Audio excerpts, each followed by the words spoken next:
Au fil des années, des centaines de candidats au titre de meilleur forgeron ont poussé les portes de notre forge.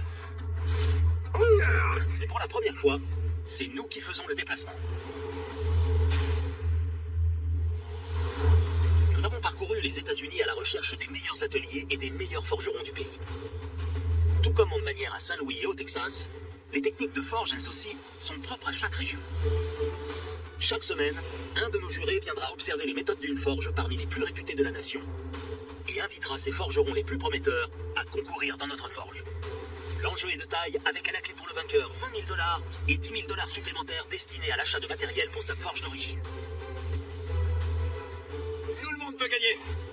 Tout de suite, route.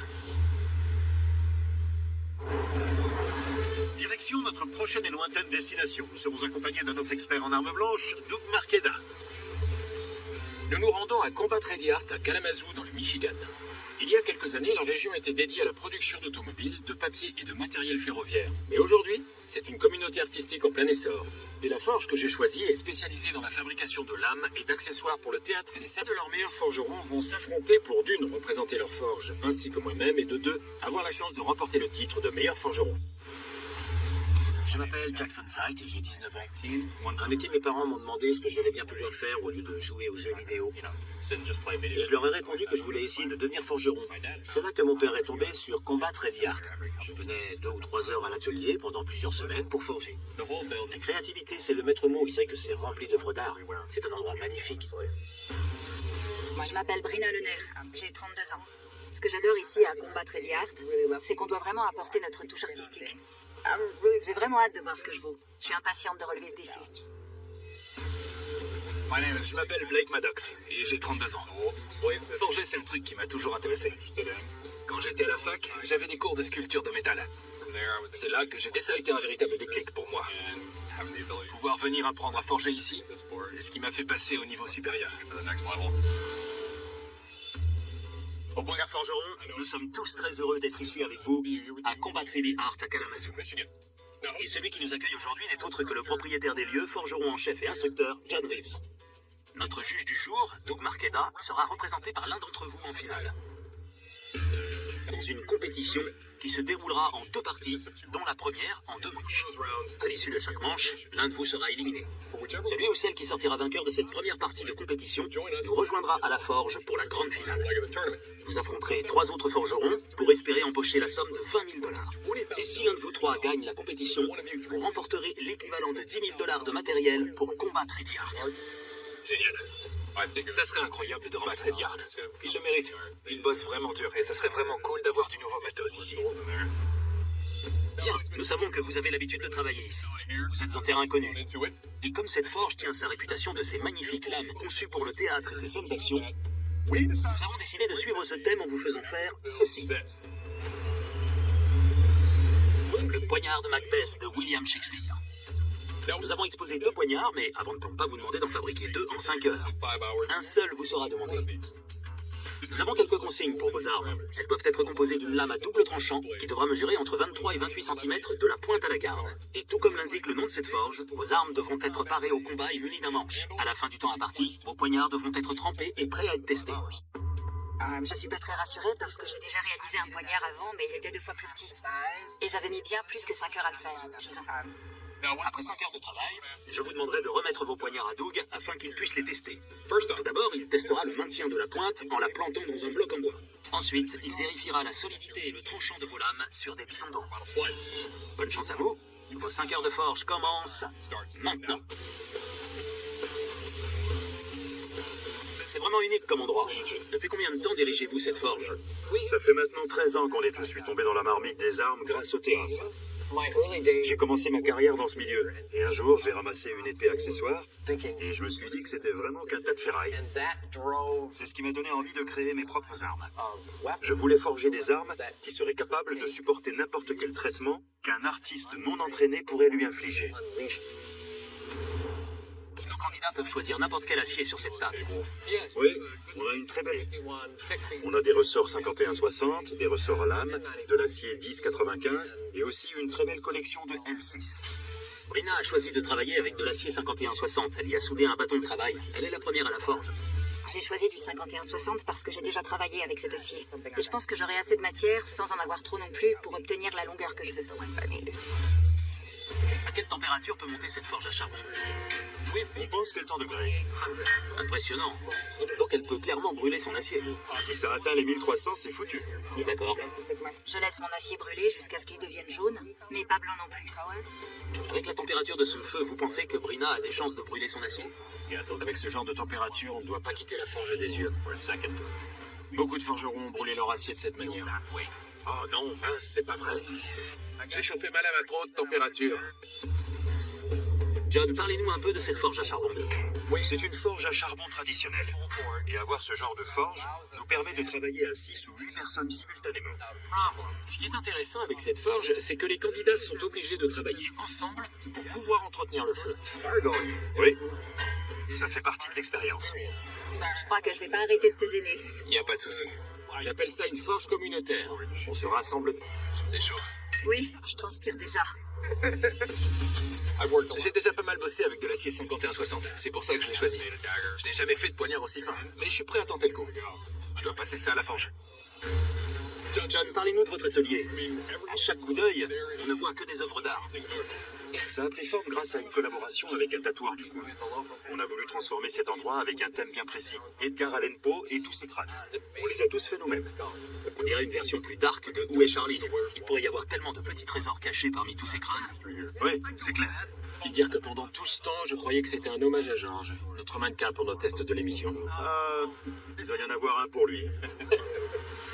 Quand il était en gel balistique, je l'appelle Georges Gel. Et quand tout le gel se décroche, qu'il ne reste plus que les os et le crâne, je l'appelle Georges Os. John a choisi de l'acier 1084, qui doit faire 5 cm de large, ce qui est suffisant pour faire un poignard. Ouais.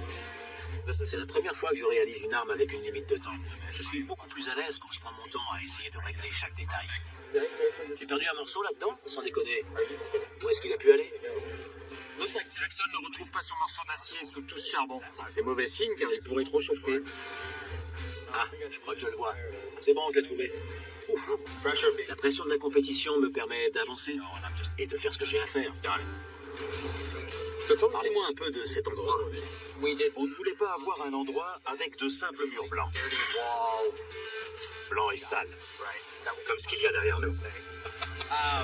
C'est pour ça qu'on a créé cette sorte de refuge pour toutes sortes d'artistes. J'ai remarqué en entrant dans le bâtiment que vous étiez loin d'être les seuls. Il y a énormément d'autres artisans qui travaillent là. Le bâtiment Park Trades est une vieille usine. À l'époque, c'était la Santo Wax Paper Company qui occupait le bâtiment. C'était un véritable havre de paix pour les artistes dans les années 70. Aujourd'hui, on a plus de 90 studios et on trouve de tout. De la fabrication du papier à la poterie ou encore au soufflage du verre. Absolument tout. Cher forgeron, il ne vous reste plus que 4 heures. On dirait que Blake travaille sur ce qui va devenir la pointe. Il utilise le marteau pour lui donner forme. On bosse ici tous les jours. On est à la maison. Donc c'est comme si c'était un jour comme un autre. Il a une belle pointe en forme de triangle. Il pourrait presque passer à la presse, l'allonger et la passer à la meuleuse. Il est vraiment pas loin du bout. Il se débrouille bien et se rapproche de l'étape suivante. Je suis pas habitué à ça.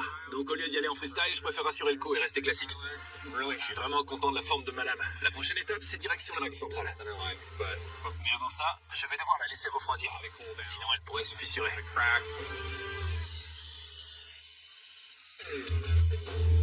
Ce n'est pas inhabituel ici de refroidir ses lames par la fenêtre. Waouh. Ça, c'est sortir des sentiers battus. Ils sont tous très... On a une fenêtre et il fait froid dehors. Ce qui m'inquiète, c'est ceux qui marchent en dessous. J'ai jeté un coup d'œil au matériel de votre forge. Ils avaient leur propre nom. Vous pouvez nous expliquer un peu? Vous avez un exemple? Celle que je vois, c'est le comte de Montemarto. Oui, le comte de Montemarto. C'est notre marteau à pédale. Et là-bas, toutes nos enclumes portent les noms de plusieurs femmes de l'histoire du Népal. Il y a Nevermore aussi. Tout à fait, elle est là-bas. Pour l'instant, tout se passe très bien. Pour le moment, j'essaie d'obtenir la longueur qu'il me faut. 3 et 28 cm de long.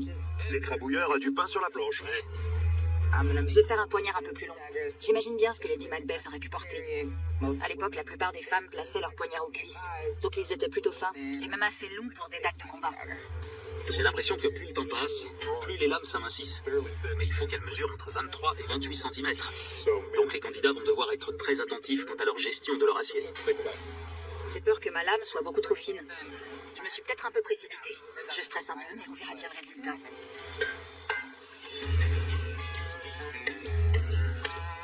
Jackson fait du super boulot pour donner forme à sa lame. On voit qu'il sait ce qu'il veut. Une fois que la pointe de ma lame sera bien définie, je vais pouvoir travailler ma lame au marteau pour qu'elle remplisse les conditions.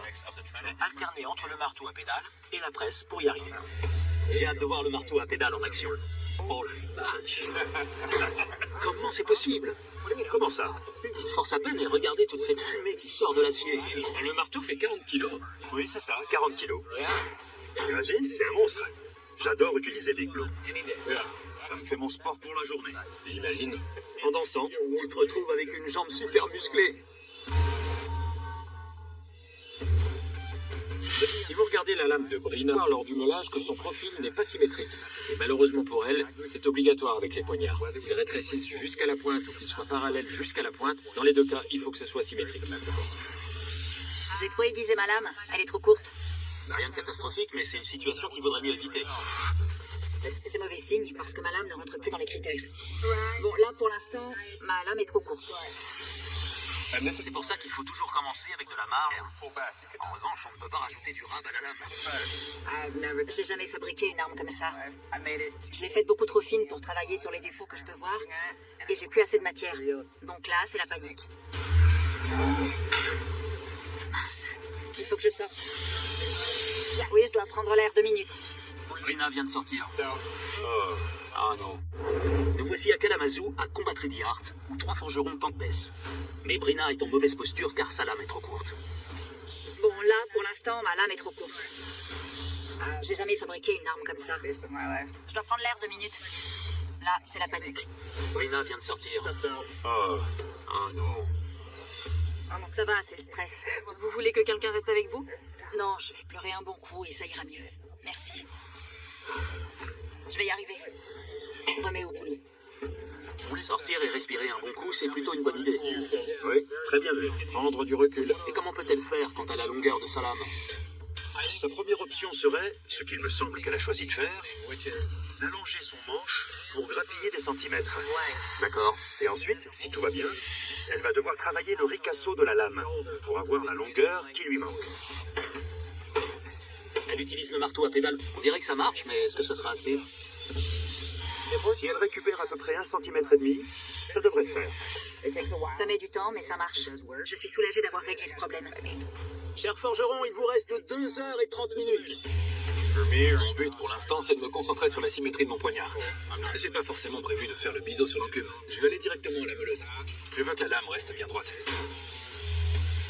On leur a pas rendu la tâche faite tranchant, il y a 4 biseaux, et aussi une pointe. Et la symétrie est primordiale. Absolument primordial. Oui, clairement. C'est l'un des profils les plus difficiles à affûter. Tout à fait. L'axe central est un peu différent. Je l'ai passé à la meuleuse qu'une ou 2 fois dans les 2 sens, en retournant la lame. Il faut bien se souvenir à quel endroit on l'a déjà passé, pour que la ligne reste bien centrée, et éviter de repasser 2 fois au même endroit. Le poignard doit avoir 4 biseaux, c'est un vrai travail d'équilibriste. Je suis content du résultat. Je crois que Jackson est prêt à aller tremper sa lame. Super. Pour que mon trempage soit efficace, il faut que la température soit parfaite. Si ma lame est trop chaude, elle pourrait se déformer ou se fissurer. Mais si elle est trop froide, elle ne durcira pas. Le problème, c'est que la chaleur est concentrée à un endroit, donc je dois bouger ma lame pour qu'elle se diffuse. Mais j'ai beau sortir la pointe de l'autre, donc je dois la remettre en place. C'est bon, je trempe.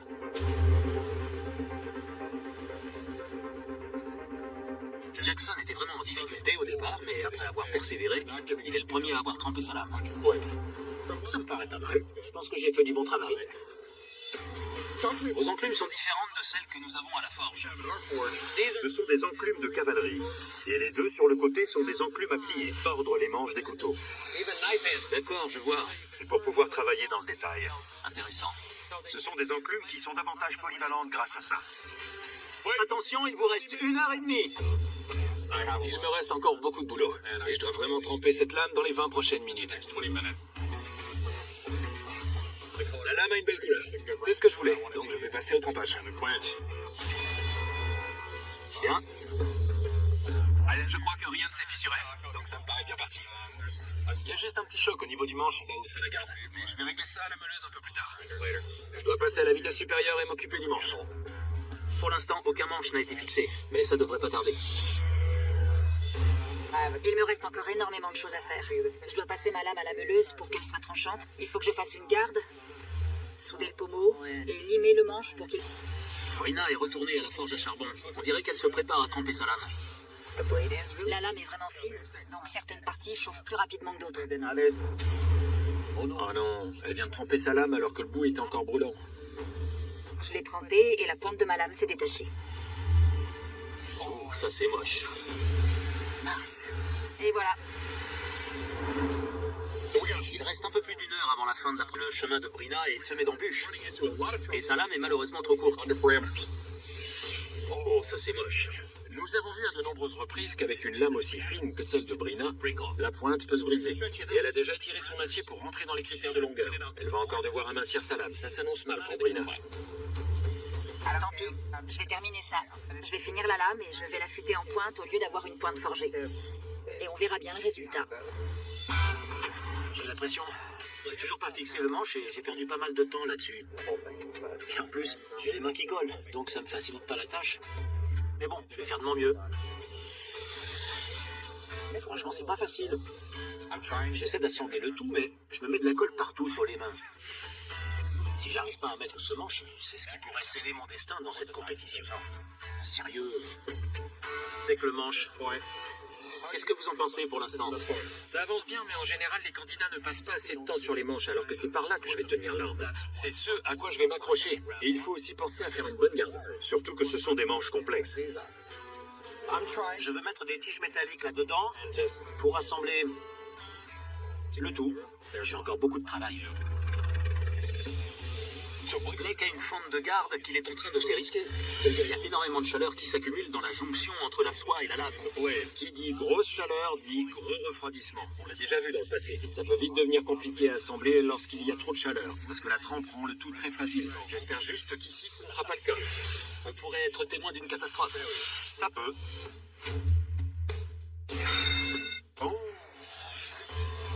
J'ai choisi d'utiliser des plaquettes en bois pour le manche. Ça sera confortable. Et je sais que Doug n'ira pas de main morte quand il l'utilisera. Je suis à l'amour. Il me reste que 34 minutes, j'ai la pression. Je dois coller tout ça et je dois aussi fignoler la pointe. Mais avant, il faut que je termine le manche. On se rapproche du terme. Les manches sont fixées et les armes ressemblent enfin à des poignards. On va bientôt savoir si tous les critères ont été respectés. La colle est encore blanche. Ça me plaît pas trop de faire ça, mais j'ai tout fixé et amené mon... J'ai plus une seconde à perdre. Votre attention, il vous reste 15 minutes. Je sais que je suis en retard, alors je fais pas attention au temps et je me concentre sur ce que j'ai à faire. Je dois encore faire un manche et le passer à la meuleuse pour qu'il soit prêt à l'emploi. Je le sens mal pour Brina. Il lui reste que 15 minutes.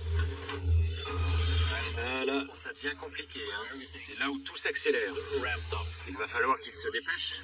Je pense qu'ils sont tous les trois en... Je dois marteler ça. Malheureusement, ça s'est brisé parce que j'y suis allée trop fort. C'est pas vrai, je suis trop nulle. J'en reviens pas, il manquait plus que ça.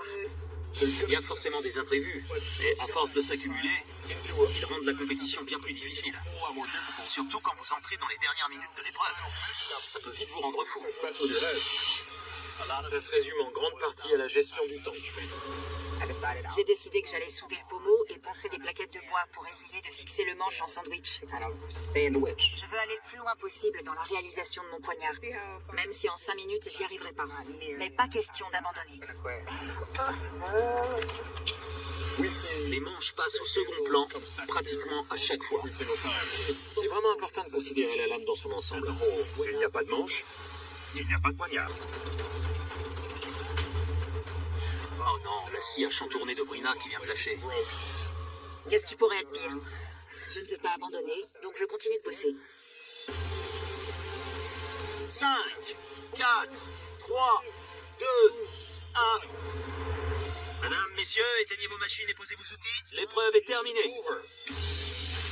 Le temps est écoulé et j'ai réussi à fabriquer un poignard. Je suis content d'avoir pu placer mon manche à cet endroit. Je suis plutôt confiant pour la suite. Cher forgeron, tester ou ne pas tester, telle est la question. Et pour y répondre, nous allons bien évidemment mettre vos armes à l'épreuve afin de tester leur performance générale ainsi que leur conception. Tout d'abord, je vais me saisir de votre poignard et l'enfoncer dans ce morceau de bois et essayer de le faire ressortir. Ensuite, pour tester le tranchant de vos lames, je vais tailler ces mêmes morceaux de bois. Et pour finir, je vais tenter de découper ces bouteilles d'eau. Jackson, vous êtes le Ah oui. Dans ce cas, allons-y. Et c'est vraiment génial de voir Doug Marqueda manier mon poignard. C'est aussi super stressant. Soit ça passe, soit ça casse.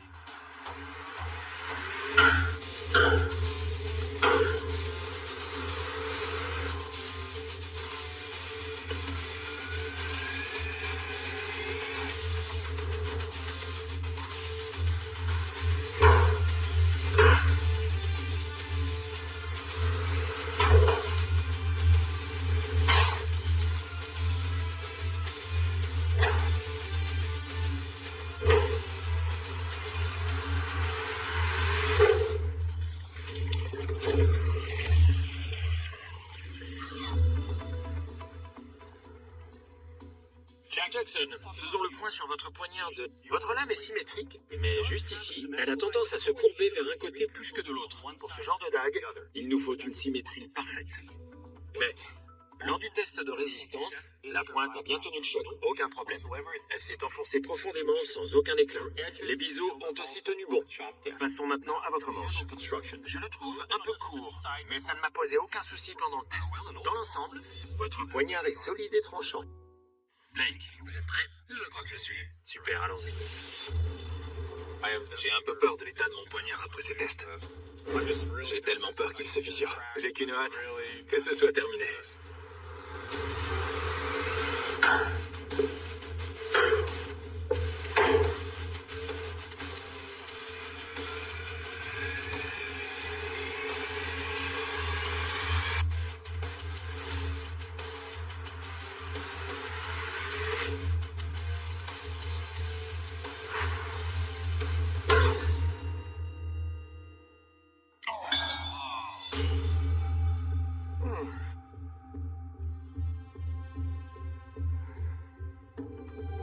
Bon, Blake, on a un petit problème.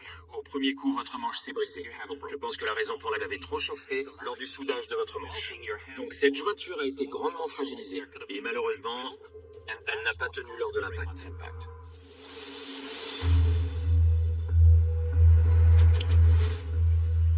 Blake, on ne souhaite à personne de voir sa lame se briser lors d'un test.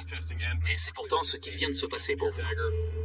Malheureusement, c'est aussi synonyme d'échec. Les tests de votre lame s'arrêtent ici. Brina, malgré le fait que vous vous soyez démené pendant ces 5 heures, vous n'avez pas réussi à réassembler votre manche au reste de votre lame. C'est pourquoi, Blake, vous êtes qualifié pour l'épreuve suivante. Et malheureusement pour vous, Brina, la compétition s'arrête ici. Je vais vous demander de quitter la forge.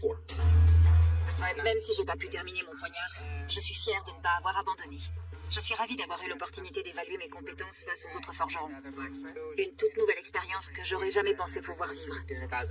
Blake et Jackson représenteront Combattre Ready Art à merveille. Ils vont tout déchirer lors du reste de la compétition. C'est génial d'avoir l'opportunité de remporter 20 000 $ et de gagner cette somme pour la forge. J'ai élaboré un plan d'attaque que je vais essayer de suivre. Aujourd'hui, le but, c'est de sculpter la forme de mon épée. Et je suis prêt à démarrer. J'arrive pas à monter la température. Essayez de mettre plus de charbon par-dessus, c'est ça. C'est un peu bizarre d'avoir mon concurrent dans la même pièce, surtout quand on pense à tout cet argent qui est en jeu. On se bat presque pour savoir qui aura le matériel en premier, parce qu'avec le même équipement. J'ai fabriqué un poignard pour la première manche. C'est pas ce que j'ai fait de mieux, mais ça a tenu le choc. Et maintenant, je dois faire une épée pour la deuxième manche. Aujourd'hui, mon but, c'est d'essayer de forger le plus possible et d'étirer la matière comme je peux. Je vais réaliser la plus grande épée de toute ma vie. Avec tout ça, je pourrais faire 10 fois ce que je fais d'habitude. Une fois que ma pointe sera bien définie, je vais passer au reste pour que je puisse bien bouger mon marteau. Alors je vais faire une petite pause et passer au marteau à pédale. Ça va m'aider à amincir ma lame et à sculpter l'acier beaucoup plus rapidement que si je le faisais à la force de mes bras. Je commence vraiment à stresser. Avec une longueur pareille, la lame peut vite se déformer. J'ai pas autant progressé que je l'aurais voulu aujourd'hui. Mais je suis pas non plus aussi épuisé que prévu. Donc, dans l'ensemble, tout va bien. Comment ça va, Jackson? Ça va. C'est un peu bizarre. bien, j'ai fait des plans pour mon épée et j'ai pris des mesures dans tous les sens. J'avais pas envie de me retrouver avec une épée trop courte ou trop longue. Donc je vais mesurer un maximum de choses possibles. Je trouve que j'avance plutôt bien et la forme me plaît. Au moins, ça ressemble à une épée. Je vais la renforcer demain et je vais pouvoir la passer à la meuleuse. Ouais, pas mal. C'est le début de l'épée à la forme que je veux. Mon but d'ici la fin de journée, c'est le trempage. Si je n'ai pas trempé ma lame d'ici la fin de journée, je vais vraiment être en retard. Je ne suis pas très serein vis-à-vis du trempage. C'est la pièce la plus grande que j'ai jamais trempée.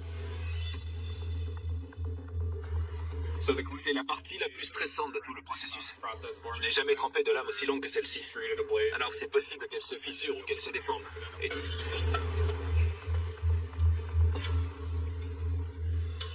Je suis soulagé, c'est fait. Ça m'a l'air plutôt droit. Franchement, c'était la partie la plus stressante pour moi. Maintenant, il n'y a plus qu'à faire le manche et à l'aiguiser. Ça m'a l'air pas mal du tout. Oh, c'est pas vrai. Pour les qui est déjà passé au trempage, je dois l'attraper. Ah, c'est tendu. Je dois arranger ça, sinon ça va sentir mauvais pour moi. Je n'ai pas le temps de ramasser la lame, alors je marche dessus. Ma chaussure a un peu fondu, mais c'était une vieille paire de toute manière, alors c'est pas grave. Ah, c'est pas droit. Mais ça allait plus que tout à l'heure. Bon, je m'en occuperai plus tard.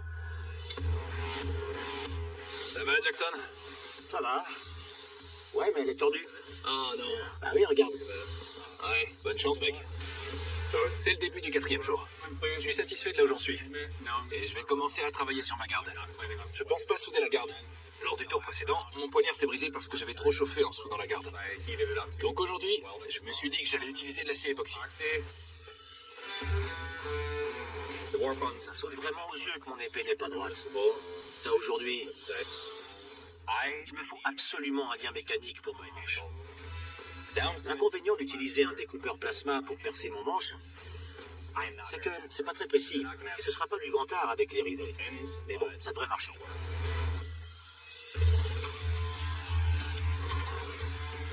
Je suis super fier de ce que j'ai fait.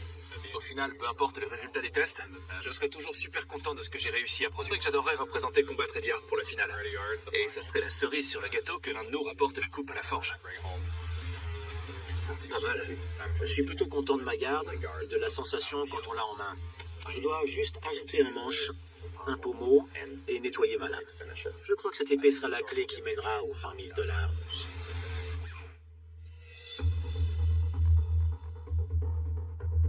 Messieurs, nous avons démarré la compétition à Kalamazoo dans le Michigan, à la forge Combat 3D Art de John, où vous avez forgé vos poignards de Lady Macbeth.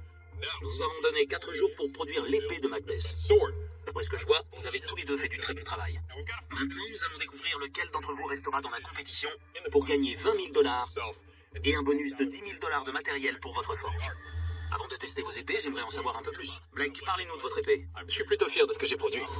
Ma lame est en 51-60 avec une garde en laiton. Le pommeau est en acier inoxydable qui provient d'un gouvernail de voilier.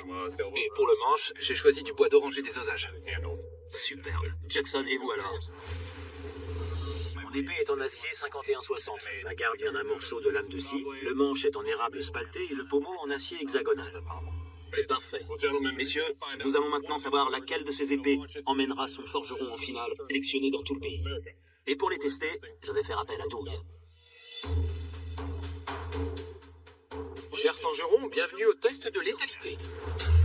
Vos épées de Macbeth sont impressionnantes. Mais sont-elles mortelles? Pour le savoir, je vais me servir de vos armes et entailler ce mannequin en gel balistique. Blake, vous êtes le premier, prêt? Et comment? Alors c'est parti. Mon cœur bat à 100 à l'heure, baillé sur le tranchant. Donc j'ai à la fois hâte et je suis aussi stressé de voir ce que le test va donner.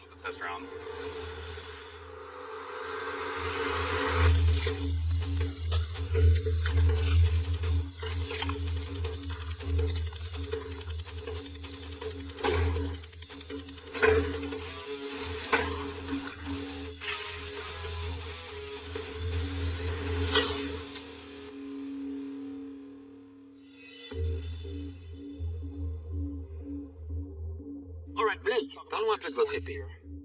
Tout d'abord, le tranchant est bien aiguisé et n'a pas bougé d'un pouce. C'est un bon début pour arriver à ce chef-d'œuvre. Le manche est très agréable.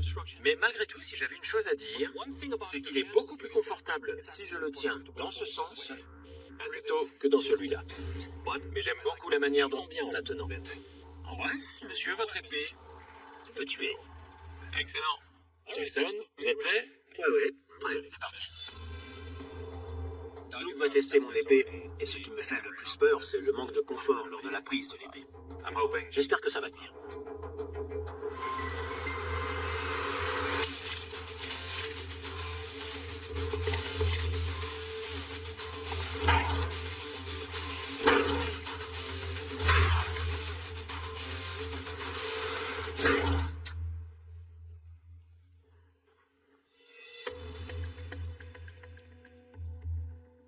Qui aurait cru que je finirais recouvert de sang?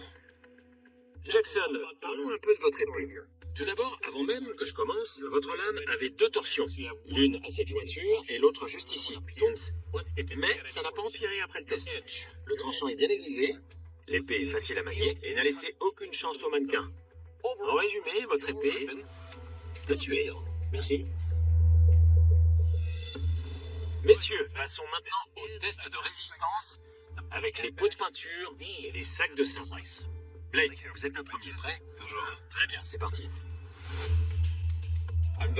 Lors de la manche précédente, c'est pendant ce test que mon poignard s'est brisé à la garde. J'y pense encore. J'ai la boule au ventre à l'idée de revivre ça.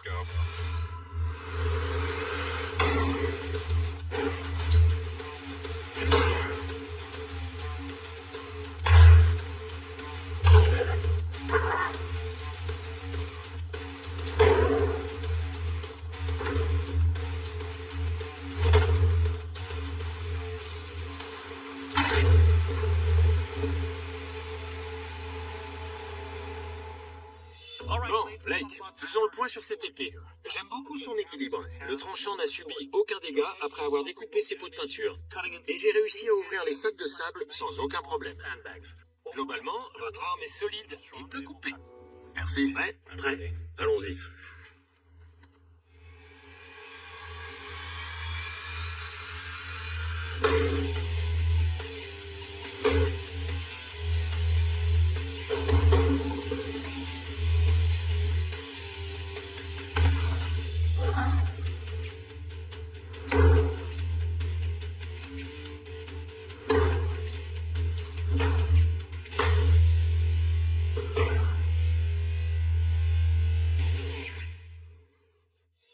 Bien, Jackson, c'est l'heure du bilan. Le tranchant de votre lame n'a subi, lui non plus, aucun dégât après avoir découpé ses pots de peinture et ses sacs de sable. Je suis assez impressionné. Mais votre épée était un peu tordue tout à l'heure et ça ne s'est pas arrangé pendant le test. J'ai senti qu'elle bougeait. Cela dit, elle n'a pas bougé. En bref, votre épée est solide et peut couper. Bon travail. Merci. Je suis un peu stressé, mais on verra bien le résultat. Messieurs, Doug a choisi son champion pour le représenter lors de la finale du tournoi sur la route. Vous avez tous les deux produit des épées extraordinaires, mais malheureusement, seul l'un d'entre vous continuera l'aventure. Et le forgeron sélectionné est... Blake. Félicitations. Vous vous êtes bien battu, Jackson, mais votre épée n'a pas été sélectionnée, et Doug va vous dire pourquoi. Jackson, vous pouvez être fier de votre travail. Vous nous avez présenté une épée solide et tranchante, mais malheureusement, elle était tordue. Et l'une de ses courbures a bougé pendant le test de résistance, sûrement à cause de son traitement thermique. Jackson, depuis le début, vous avez tout donné, et nous voulons vous remercier d'être venu jusqu'ici. Malheureusement, votre aventure s'arrête. Je vais donc manger. Beau travail. Bien joué. Je suis d'accord sur ce qu'a dit Doug sur mon épée. Ça a été très dur, mais je suis fier d'être arrivé jusqu'ici. Mon épée était un peu tordue, et puis elle a bougé pendant les tests, et ça, c'est mauvais signe. Je rentre peut-être chez moi, mais je ne m'arrêterai pas de forger. Félicitations, Blake. Vous accédez maintenant à l'étape suivante, soit la grande finale de ce tournoi avec à la clé et 10 000 $ pour John. Allez, venez par là, qu'on se serre la main. Merci beaucoup. Je suis aux anges. Je suis vraiment content de ce que j'ai fait, mais je suis aussi très curieux de ce que nous réservent les prochaines manches. Ça a quelque chose d'irréel. Je suis super fier de représenter Combat Ready Art pour la finale. On va voir ce que ça va donner. Décision avec maturité. impatient de retourner à ses enclumes pour fabriquer des manches plus volumineux. Pour la deuxième manche, Thomas et Bill se retrouvent face à un défi chronométré de 2 heures seulement. Ils doivent forger un poignard à pousser. Une dague compacte mesurant entre 10 et 12 cm de la pointe à la garde. Dotée d'un double tranchant et d'une pointe centrale. L'arme doit impérativement être trempée avant la fin du temps imparti. Les candidats reçoivent des barres d'acier au carbone 1095 et de 15N20. 2 heures pour réaliser un damas et façonner un poignard est un timing presque impossible. Thomas commence par limer l'oxyde de fer de ses plaques pour garantir la qualité de sa soudure. Habitué aux coups de feu des cuisines, il gère son stress avec efficacité et met sa trousse au four. Bill commet l'erreur de vouloir utiliser la totalité de l'acier mis à sa disposition. Se retrouvant avec une trousse 3 fois trop grosse qui va lui coûter un temps précieux en heaterage. Thomas attend que sa trousse atteigne la température idéale pour éviter les fissures internes avant de la passer au marteau-pilon. Il reste 90 minutes. Bill applique une pression trop violente avec sa presse hydraulique, ce qui provoque l'ouverture de sa trousse. Il doit appliquer du flux en urgence et remettre le métal au feu pour tenter de sauver sa pièce. De son côté, Carrie choisit de réaliser un damas torsadé. Une technique rapide mais qui comporte des risques élevés d'inclusion ou de délamination au cœur. De la torsion. Thomas opte pour une soie cachée. Une solution stratégique qui consiste à insérer la tige de la lame dans le manche en micarta en ajoutant un renfort pour bloquer la structure. À 60 minutes de la fin, Bill passe un temps infini sur la ponceuse pour réduire la taille excessive de son bloc d'acier. Encouragé par les messages inscrits par sa famille sur ses gants, il refuse d'abandonner. Thomas commence l'émouture de sa dague. Mais le disque de la machine rip et lui entaille légèrement le doigt. Il choisit de continuer malgré la douleur. Réaliser 4 émoutures symétriques sur une lame triangulaire est un exercice complexe qui double les risques d'erreur. Il ne reste que 30 minutes. Bill procède à la trempe de sa lame à une température très élevée. Par chance, la dague sort droite de l'huile. Thomas réussit également sa trempe après avoir obtenu une couleur orange uniforme sur son acier. Le temps est écoulé. Les juges inspecteurs examinent le travail accompli en 2 heures. Le damas torsadé de Carrie offre un motif magnifique. Mais la forme du manche présente une ligne trop droite et un écartement des doigts mal conçus qui présente un risque de blessure pour l'utilisateur. La dague de Thomas est saluée pour la qualité de son émouture et la pertinence de sa construction. Le travail de Bill est jugé solide, mais sa pièce manque cruellement d'émouture, s'apparentant davantage à un lingot de métal pointu qu'à une véritable lame. Après délibération, les juges décident d'éliminer Carrie. La disproportion entre la taille massive de son manche et la petitesse de sa lame aurait nécessité trop de corrections lors de la phase finale. Carrie quitte la compétition sans regret. Heureux d'avoir réalisé son rêve de participer à l'émission. Thomas et Bill sont les 2 derniers survivants de ce combat de couteau. La manche finale va les opposer pendant une durée totale de 6 heures. Ils vont devoir corriger les défauts de leur poignard à pousser. Leur fabriquer un manche fonctionnel, mais aussi accomplir une tâche immense. Forger une réplique fidèle d'un grand couteau de combat conçu par un maître forgeron. Cette arme de type Bowie doit mesurer entre 43 et 48 cm de long. Posséder une pointe en bec de corbeau, une largeur minimale de 8 cm. Des gouttières sur les 2 faces, une garde et un pommeau. Pour ce faire, ils doivent assembler une trousse en acier de Damas avec du 15N20 et du 10-95. Puis y insérer un cœur en acier 80 CRV2 pour obtenir une structure de type 100 mai. Le compte à rebours de 6 heures commence. La gestion du temps est le facteur clé. Bill choisit de mener de front le forgeage de ses 2 trousses de Damas en alternant les chauffes. Pour ne jamais laisser le four vide. Thomas nettoie son acier, assemble ses barres et se lance lui aussi dans ce double travail. Les 2 blocs de Damas entourant le cœur en acier doivent avoir exactement la même épaisseur pour éviter les fissures à chaud lors du laminage du métal. Bill réussit la soudure de son bloc 100 mais et utilise un ciseau pour diviser sa trousse en deux, afin d'y insérer le cœur en acier. Il reste 4 heures et 30 minutes.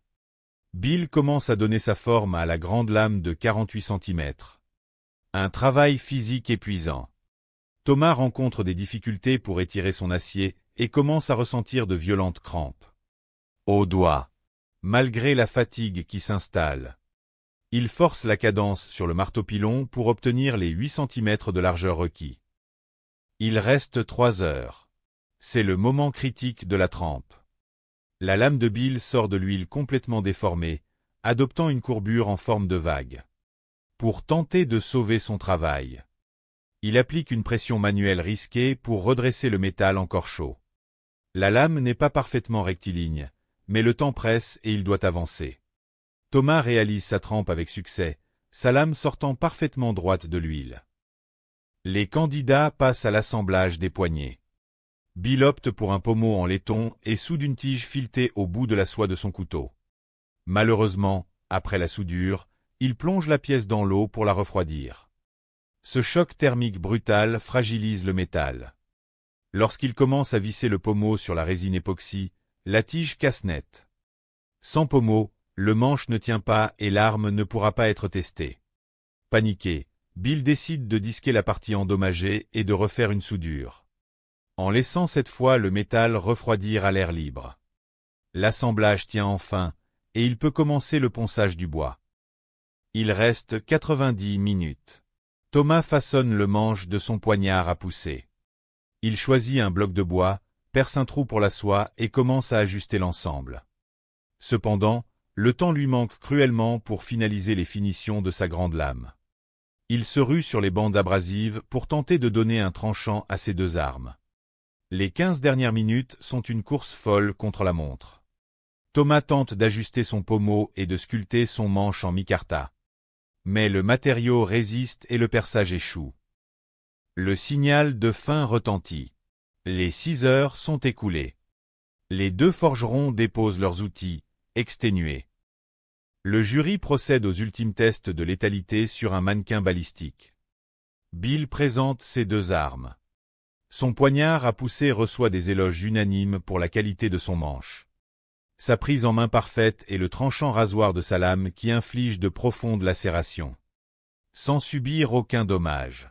Son grand couteau de combat s'avère extrêmement lourd et son manche, manquant de contour et de relief, rend le contrôle de l'arme difficile lors des frappes violentes. La lame reste cependant redoutablement coupante.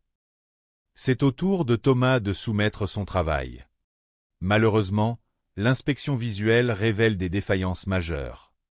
Son manche n'est pas terminé et le bois présente de nombreux éclats coupants. De plus, un espace important subsiste entre la garde et le manche, ce qui blesse la main du juge dès la première prise en main. Face au danger potentiel pour le testeur et à l'impossibilité d'évaluer l'arme de manière équitable, les juges décident d'interrompre l'examen.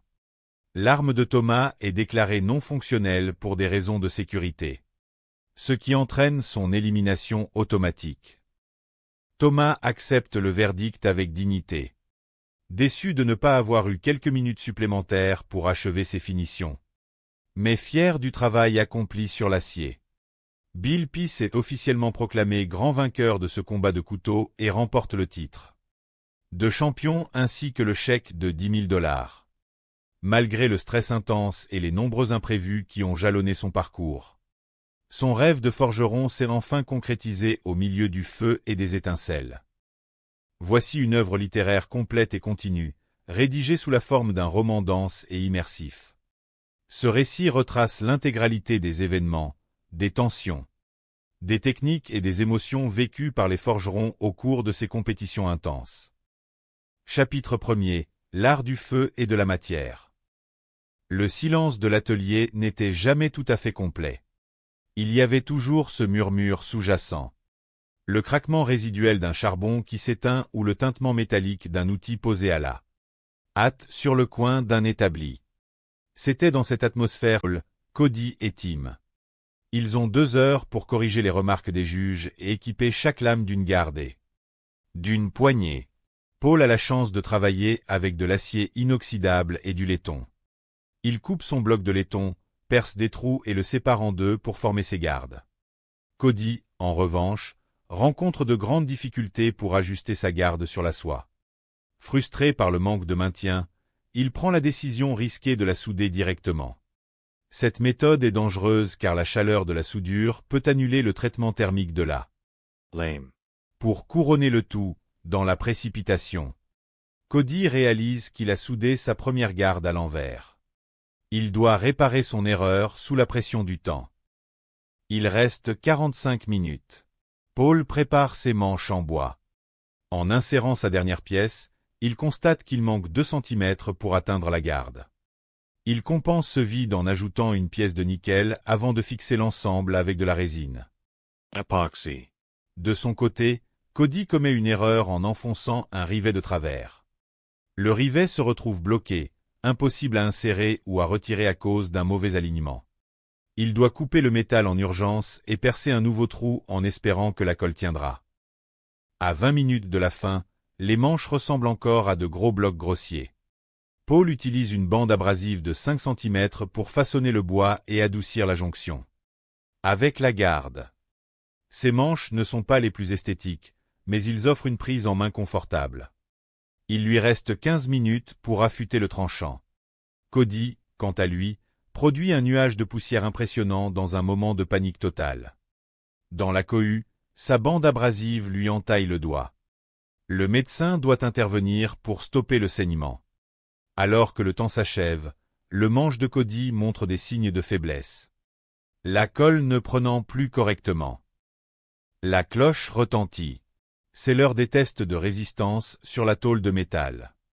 Le juge frappe violemment les lames de Tim. Les manches tiennent bon. Mais l'une des lames subit un écrasement notable près de la pointe ainsi qu'un léger roulement du tranchant. L'arme reste fonctionnelle mais lourde. Paul passe ensuite le test. Ces lames s'en sortent remarquablement bien avec seulement un léger roulement sur le tranchant. Tandis que la pointe reste intacte. Cody ferme la marche. Malgré ses craintes de voir son manche se détacher. Ces lames résistent et les structures restent stables. Vient ensuite le test du sac de frappe pour évaluer le tranchant et la capacité des stocks. Les couteaux de Tim coupent efficacement, notamment sur la partie avant de la lame. Les armes de Paul accomplissent un excellent travail de pénétration et de lacération. Enfin, les tranchants de Cody s'avèrent extrêmement acérés et ne subissent aucun dommage. Après délibération, le jury décide d'éliminer Tim. Ses lames ont souffert lors des impacts et ses manches ont été jugées trop volumineux et inconfortables à l'usage. Tim quitte l'aventure avec philosophie, rappelant que la forge est sa vie entière. Paul et Cody sont les 2 grands finalistes. Ils sont renvoyés dans leurs forges respectives pendant 4 jours pour fabriquer une arme. Historique legender, la Cinque Dea. Cette épée courte, utilisée par les nobles du nord de l'Italie au XVe et XVIe siècle, doit son nom à sa largeur à la garde, équivalente à 5 doigts. Sa lame triangulaire à double tranchant se caractérise par de larges gouttières destinées à l'alléger pour porter des coups redoutables. Les critères imposés sont stricts. La lame doit mesurer entre 66 et 71 cm de long. Posséder 6 gouttières de chaque côté, soit 12 au total. Une garde courbée vers la lame et un pommeau distinctif. Dans sa forge de Homer Glen dans l'Illinois, Paul décide de se lancer dans un acier de Damas pour rivaliser avec Cody, qui excelle dans cette technique. Malheureusement, lors de l'étirage de sa trousse, le métal se fissure profondément. Manquant de temps pour recommencer le processus, Paul abandonne le Damas et se rabat sur une plaque d'acier monocouche de type 80 CRV. De son côté, Cody prépare une structure complexe de 155 couches de 15 N20 et de 10. 84, qu'il assemble avec du 80 CRV2. Il fabrique également un acier de Damas spécifique pour la garde et le pommeau. Le deuxième jour est consacré au forgeage de la forme et au creusement des 12 gouttières. C'est un travail de haute précision où la moindre erreur de profondeur peut fragiliser définitivement la lame. Cody rencontre un problème de taille au moment de la trempe. Son four ne mesure que 29 cm de long, alors que sa lame en fait 32. Pour retenir la chaleur, il doit laisser la porte entr'ouverte et combler l'ouverture avec de la fibre de verre. Après avoir colmaté les fuites thermiques avec une couverture isolante, la température monte enfin et la trempe s'effectue sans aucun bruit de fissure. Le 3e jour voit l'assemblage des manches. Paul choisit d'intégrer des éléments rappelant sa première manche en utilisant un boîtier avec des roulements à billes apparents pour la garde, ce qui donne un aspect technique unique à son arme. Respectant la vérité historique, il donne à sa lame une largeur impressionnante. Le 4e jour est dédié aux finitions et à l'affûtage final. De retour dans la forge officielle, les 2 finalistes présentent leurs œuvres. L'arme de Paul est une lame à soie pleine en acier 80 CRV2 avec un manche en damas. Celle de Cody est un chef-d'œuvre de 155 couches parfaitement maîtrisé. Le premier test est celui de la létalité sur des carcasses de viande recouvertes d'une peau épaisse. Le juge apprécie la prise en main de la 5 DEA de Paul. Indispensable pour contrôler une lame dont le poids est fortement porté vers l'avant. L'arme s'avère extrêmement tranchante et inflige des blessures profondes. Intestant la lame de Cody. Le juge salue l'ergonomie parfaite du manche et la maniabilité exceptionnelle de l'épée, qui se manie aisément d'une seule main. Les coupes sont nettes et dévastatrices. Le second test éprouve la solidité des lames contre des pots en argile. Paul fracasse les pots en morceaux sans que son tranchant ne subisse la moindre déformation. Cody réalise la même performance avec une efficacité remarquable, prouvant la robustesse de son traitement thermique. Le dernier test de coupe sur un mannequin de transition confirme la supériorité des 2 armes. La 5 DEA de Paul réalise des lacérations impressionnantes. Celle de Cody, affûtée comme un rasoir, produit des coupes si profondes qu'elles déséquilibrent le support. Le moment du verdict final est arrivé. Les 2 artisans ont fourni un travail colossal, mais un seul peut l'emporter. Les juges désignent Cody comme le grand champion de cette édition. Paul s'incline avec les honneurs, reconnaissant la qualité du travail de son rival. Tandis que Cody savoure sa victoire, ultime récompense de ses jours d'efforts intenses. Une nouvelle compétition commence immédiatement avec l'arrivée de 4 nouveaux forgerons d'un niveau exceptionnel pour un défi baptisé le combat de couteau. Fait sans précédent, leurs armes fabriquées à domicile seront testées dès leur entrée dans la forge. Et l'un d'eux sera éliminé avant même d'avoir pu allumer un brûleur. Bill Peace, un amateur de l'Ohio forgeant depuis 4 ans, présente un Centauri en acier de Damas de 160 couches avec des mitres en laiton. Rhys, le plus jeune candidat de 18 ans, a tout appris en autodidacte depuis l'âge de 15 ans et propose une machette forgée dans un ressort à lame. Thomas Franklin, 34 ans, passionné de cuisine, a conçu un couteau de chef en acier au carbone 1070 avec un pommeau en argent et nickel.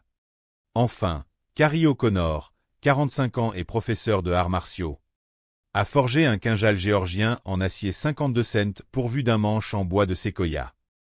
Le juge Jay Nilsson inaugure les hostilités avec le terrible test du bloc de glace. Le couteau de Bill traverse la glace sans casser ni se tordre. Bien que le juge note un manque de relief sur le manche qui tend à faire glisser la main. La machette de Rhys se comporte admirablement bien et le tranchant reste intact. Mais sa garde s'avère inconfortable lors d'une prise en main serrée. Le couteau de cuisine de Thomas surprend par ses proportions parfaites et sa symétrie, subissant le test sans aucun dommage. Le quinjal de Carrie ferme la marche avec succès grâce à sa légèreté et son double tranchant acéré, bien que la poignée manque un peu de finition métallique. À l'issue de cette première expertise, les juges qualifient Thomas et Bill pour la suite.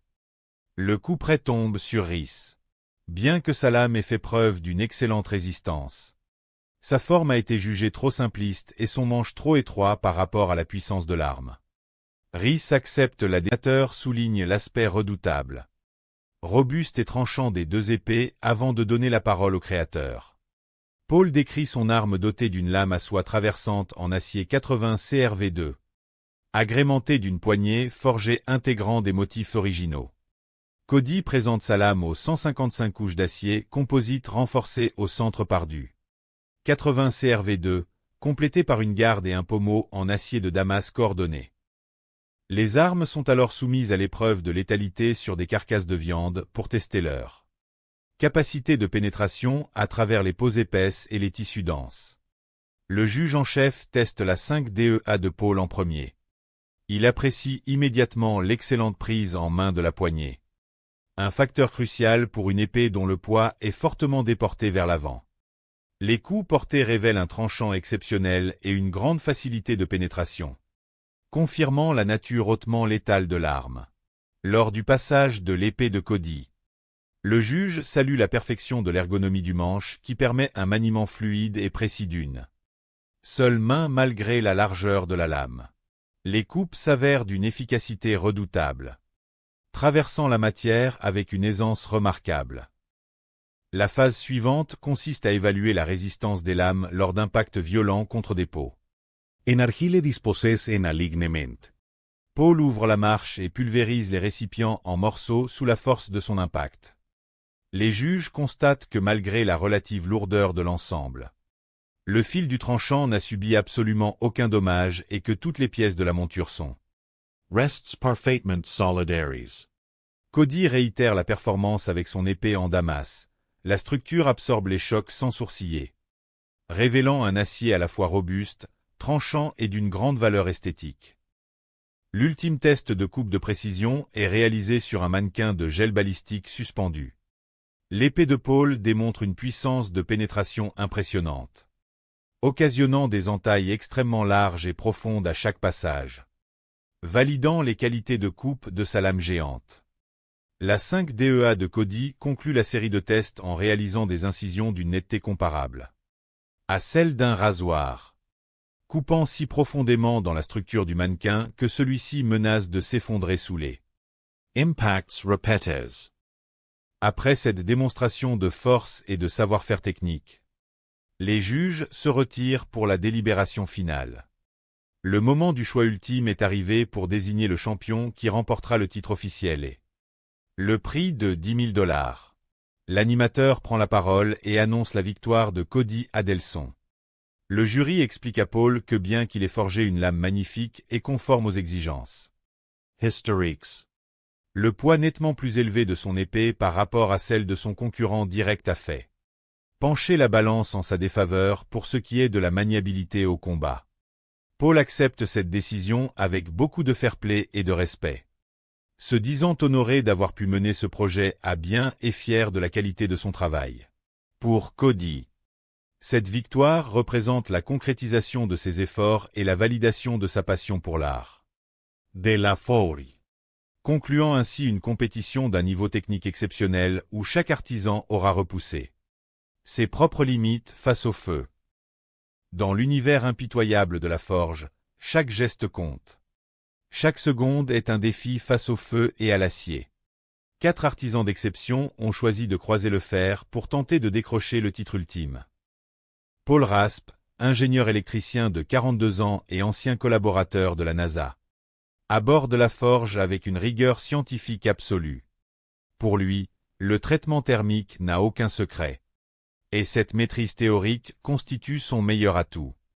Face à lui se tient Cody Adelson, 29 ans, forgeron amateur depuis seulement 2 ans. Mais formé à la dure école de Tyler Akbar, un ancien vainqueur prestigieux. À leur côté, Gary Riemann, 23 ans.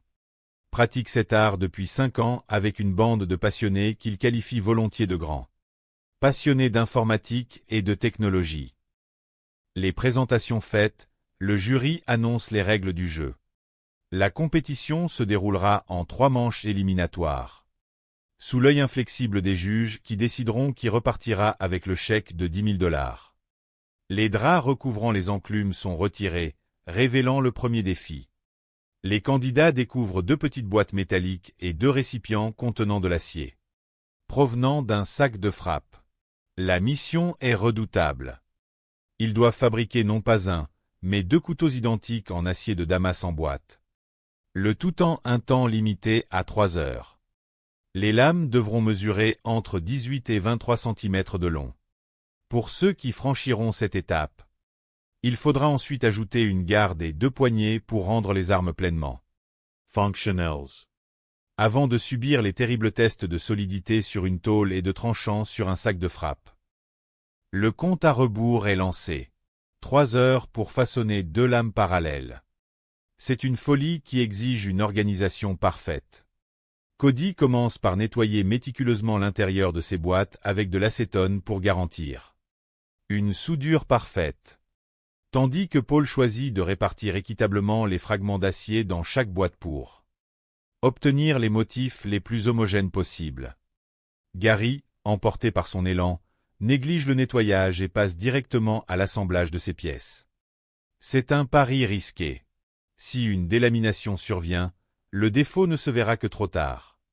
Paul prend le soin de limer les couvercles de ses conteneurs pour éviter qu'ils ne sautent sous la pression de la presse hydraulique.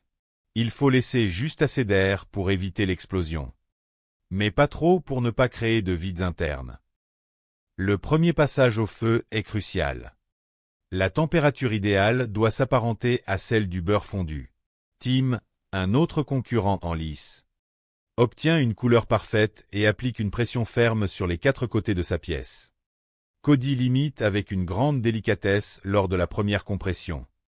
Sa première trousse sort de la presse avec un résultat superbe. Gary, quant à lui, brûle les étapes et court directement vers le gros marteau-pilon bleu. C'est prématuré. Sans une compression préalable sur chaque face, le métal risque de se déformer et de fissurer. En ouvrant sa boîte pour inspecter l'acier, Gary découvre avec effroi une ligne sombre au milieu de sa trousse. La soudure n'a pas pris au cœur de la matière. S'il laisse cette fissure en l'état, c'est l'élimination assurée. Pris par le stress et le temps qui file, il tente une opération de la dernière chance en remplissant les vides pour éviter une contamination par l'acier doux. Pendant ce temps, Paul travaille à une cadence infernale. Sa trousse est sur la presse, mais les juges remarquent que son acier refroidit trop vite, ce qui ajoute des tensions inutiles au métal. Malgré cela, Paul reste concentré, étire son acier et commence à marteler les pointes pour donner à ses couteaux un profil en point. Tombante, idéale pour percer et trancher. Il reste 60 minutes. Les tiges des couteaux, appelées soies, sont prêtes. Pour garantir une symétrie parfaite, les forgerons tracent le contour de la première lame sur la seconde avant de passer à l'étape fatidique de la trempe. Cody plonge ses lames dans l'huile. Un léger voile de déformation apparaît sur la première. Mais il reste confiant dans sa capacité à la redresser. Tim utilise des pinces de serrage pour maintenir ces 2 pièces ensemble pendant les moutures. Une astuce intelligente pour obtenir un profil rigoureusement identique. Connaissant la sévérité des tests à venir, il accorde un soin tout particulier au traitement thermique. Ces 2 trempes sont un succès total. Gary parvient lui aussi à tremper ses lames malgré les défauts structurels de son acier. Soulagé de ne pas entendre le tintement sinistre d'une fissure qui se propage, Paul termine sa trempe sans encombre et procède à un léger meulage. Le chronomètre s'arrête. La première manche est terminée. Les juges procèdent à l'examen des œuvres. Les couteaux de Tim présentent quelques irrégularités mineures sur les moutures. Mais l'épaisseur restante permettra de corriger le tir. Les lames de Paul sont saluées pour leur solidité et l'originalité de leur composition. Cody présente un travail presque parfait, avec des lignes droites et lisses. Le verdict tombe finalement sur Gary, malgré ses efforts pour sauver ses pièces. Les délaminations visibles sur le dos et le tranchant compromettent gravement la structure de ces couteaux, qui ne sont pas assez identiques. Gary est éliminé.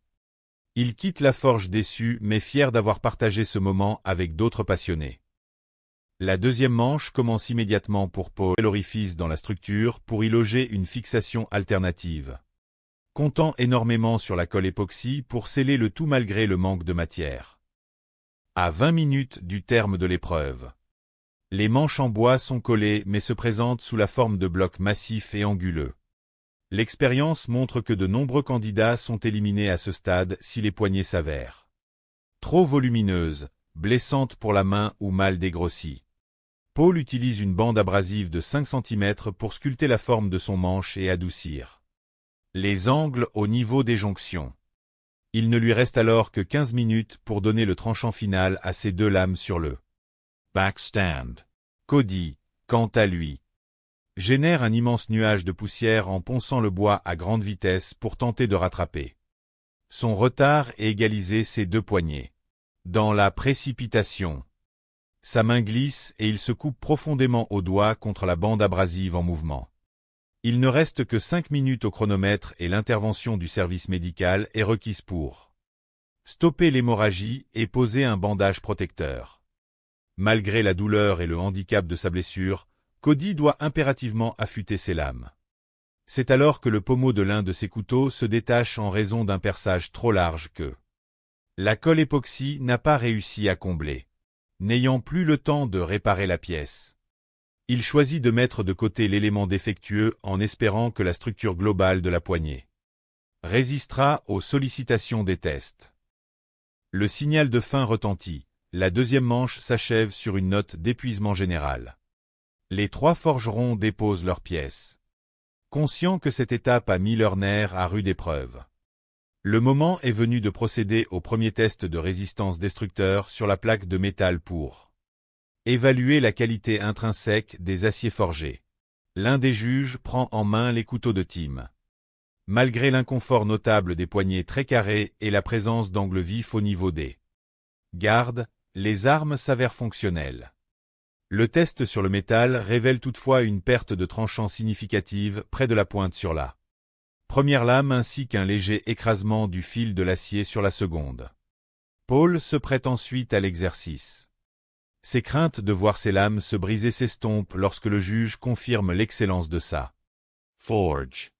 Bien que le tranchant présente quelques zones d'écrasement localisées après l'impact contre le métal, la pointe est demeurée parfaitement intacte et l'intégrité des manches est validée. Vient le tour de Cody. Malgré les défauts d'assemblage visuel et un rivet saillant très inconfortable au toucher, ces lames surprennent positivement les juges par leur excellente tenue mécanique et leur capacité à conserver un fil coupant en dépit de légers impacts. La compétition se poursuit immédiatement avec le test des stocks et de coupe sur le sac de frappe pour mesurer la pénétration et le tranchant des armes. Les couteaux de Tim confirment leur efficacité. Si la section médiane montre des signes d'émoussement après le passage sur le métal, la partie avant conserve une excellente capacité de coupe et assure des perforations franches. Paul obtient des résultats tout aussi probants. Les déformations constatées précédemment sur le fil de ses lames n'entravent en rien la performance de coupe et des stocks, validant la létalité de ses créations. Enfin, les couteaux de Cody font preuve d'un tranchant exceptionnel, infligeant des découpes nettes et profondes dans la matière sans subir la moindre dégradation. À l'issue de ces séries de tests intensifs, l'animateur rassemble les 3 candidats pour l'annonce de la deuxième élimination. Bien que tous les couteaux aient survécu aux épreuves physiques, le jury désigne Tim pour quitter la forge. Les experts expliquent leur choix par les dommages structurels constatés sur le fil de ses lames. Après l'impact métallique, combiné à des manches trop volumineux et inconfortables qui nuisaient grandement à la maniabilité de l'arme, Tim accepte le verdict avec philosophie, rappelant que la victoire n'est qu'éphémère tandis que l'apprentissage demeure éternel. Affirmant sa volonté indéfectible de rester forgeron jusqu'à la fin de ses jours. Paul Raspe et Cody Adelson sont désormais les 2 uniques finalistes de la compétition.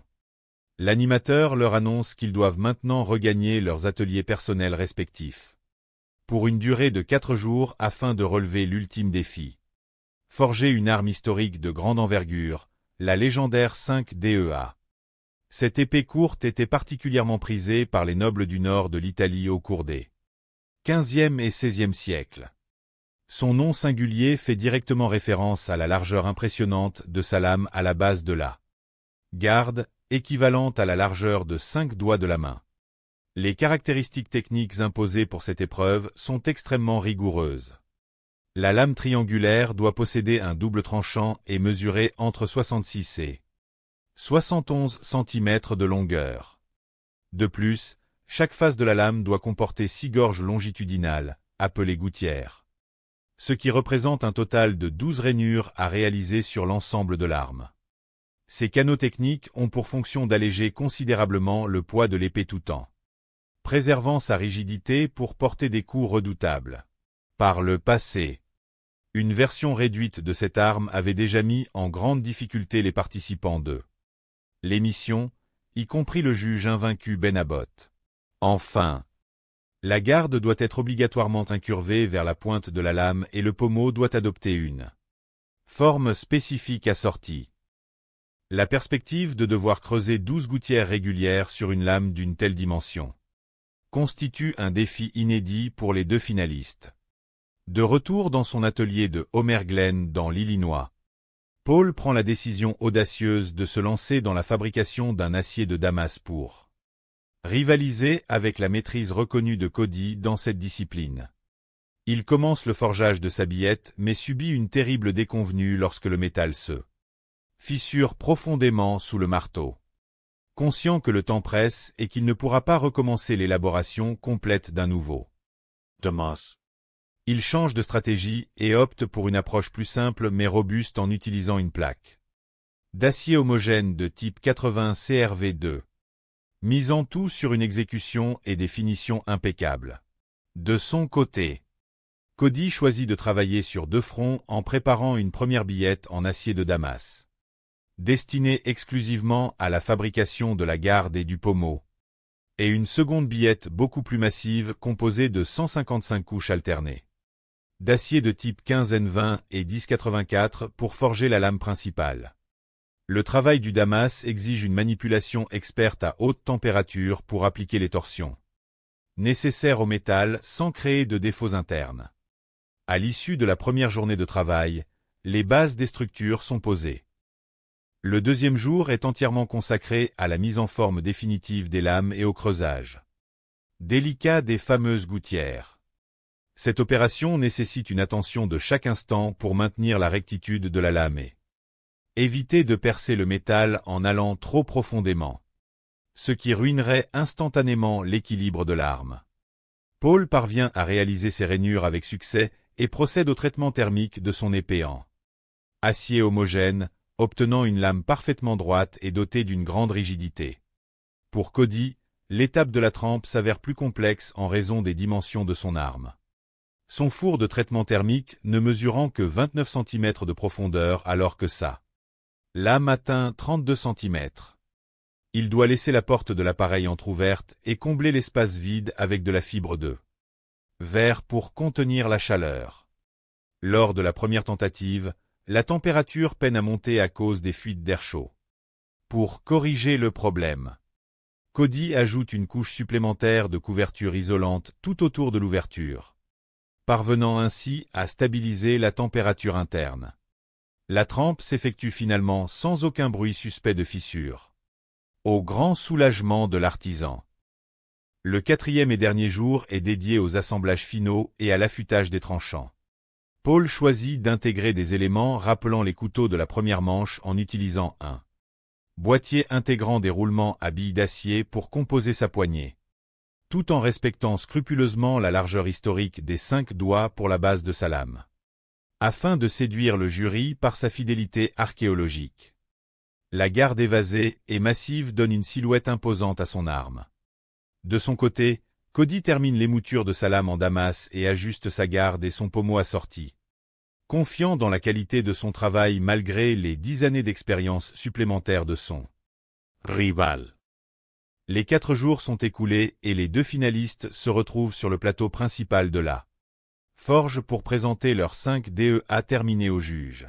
L'animateur remarque toutefois que son acier se refroidit rapidement, ce qui impose des tensions internes importantes au métal. La concentration doit être totale car le risque majeur est d'oublier une pièce dans le four pendant qu'on travaille la seconde. Progressivement, le métal s'allonge et prend la forme désirée. Les forgerons commencent à marteler les extrémités pour dessiner la pointe de leur couteau, optant généralement pour un profil en pointe tombante. Idéal pour la polyvalence entre la découpe fine et les travaux de force. Le travail de mise en forme exige une régularité absolue pour que les deux pièces restent de parfaites jumelles. Alors que le travail progresse sur les machines. Les juges rappellent qu'il faut toujours se méfier des tempéraments calmes. Car ce sont souvent ces artisans qui révèlent une incroyable force de caractère dans les moments critiques. La tension monte d'un cran lorsque Gary découvre une ligne suspecte au milieu de sa deuxième billette. Il s'agit d'une zone où la soudure n'a manifestement pas tenu en profondeur. Cette fissure représente un danger mortel pour sa place dans la compétition. S'il ne parvient pas à la combler ou à la faire disparaître par le forgeage, l'élimination sera inévitable. Le temps manque pour recommencer le processus depuis le début. Entre la chaleureto ufante de la fouri. Le stress psychologique et le tic-tac incessant du chronomètre. Gary cherche activement une solution de secours pour sauver son travail. Tout en luttant contre la contamination de l'acier qui compromettrait définitivement la solidité de sa lame. Il ne reste plus que 60 minutes avant la fin de la première manche. Les étapes s'enchaînent rapidement avec la mise en forme des soies. Ces prolongements de la lame qui recevront les futures poignées. Pour garantir la symétrie parfaite de ces deux couteaux, Paul utilise une méthode rigoureuse en traçant le contour de la première lame validée sur la seconde billette avant de procéder aux ajustements. Vient ensuite le moment crucial et redouté de la trempe. Cette phase thermique où l'acier chauffé au rouge est brusquement refroidi dans un bain d'huile pour acquérir sa dureté. C'est à cet instant précis que le métal subit les plus fortes contraintes physiques et peut se fissurer ou se voiler. Cody plonge ses lames dans le liquide. Il observe une légère déformation sur la première, mais reste confiant dans sa capacité à la redresser ultérieurement, tandis que la seconde trempe se déroule sans encombre. Pour parfaire l'émouture et le profil de ses couteaux, Tim emploie une astuce technique remarquable en solidarisant ses deux lames à l'aide de pinces de serrage pendant le passage sur la ponceuse à bande. Cette méthode lui permet d'obtenir un meulage rigoureusement identique sur les deux pièces. Ayant conscience que les tests de robustesse des juges seront destructeurs, il accorde un soin tout particulier au cycle de traitement thermique pour conférer une résilience maximale à son acier. Ces deux trempes successives sont couronnées de succès, ce qui renforce sa confiance. Son passé de manager dans une grande entreprise et son ancienne carrière de footballeur professionnel lui ont appris à gérer la pression des grands jours et à prendre des décisions fermes. Sous le regard du public. De son côté, malgré les défauts structurels initiaux, Gary parvient tant bien que mal à mener ses deux lames jusqu'à l'étape de la trempe sans constater derapcheriediate, se concentrant uniquement sur l'objectif de présenter deux couteaux terminés dans les temps. Paul réalise également une trempe réussie sans défaut majeur et passe aux dernières finitions sur le backstand. Le compte à rebours final retentit dans la forge. 5, 4, 3, 2, 1. L'animateur ordonne aux participants de poser immédiatement leurs outils et d'éteindre leurs Machines. La première manche est officiellement terminée. Malgré les imperfections évidentes dues à la contrainte de temps, les forgerons éprouvent la fierté d'être allés jusqu'au bout de ce défi initial complexe qui consistait à transformer des fragments d'acier en deux lames distinctes à partir de boîtes scellées. Le moment de l'examen critique par le jury est arrivé. Tim présente son travail en premier. Les juges soulignent la qualité globale de ces pièces malgré quelques légères irrégularités dans les émoutures et sur le profil du tranchant. Des défauts mineurs qui disposent encore de suffisamment d'épaisseur de matière pour être corrigés. Par la suite, Paul soumet ensuite ses couteaux à l'évaluation. Le jury apprécie la grande similitude entre les deux pièces et valide le choix esthétique et technique d'avoir séparé les types de matériaux dans chaque boîte, confirmant la solidité de son acier et la propreté de ses émoutures. Cody reçoit également des éloges pour la rectitude, la régularité et la belle longueur de ses lames, en dépit de quelques impacts superficiels. Enfin, Gary apporte ses créations.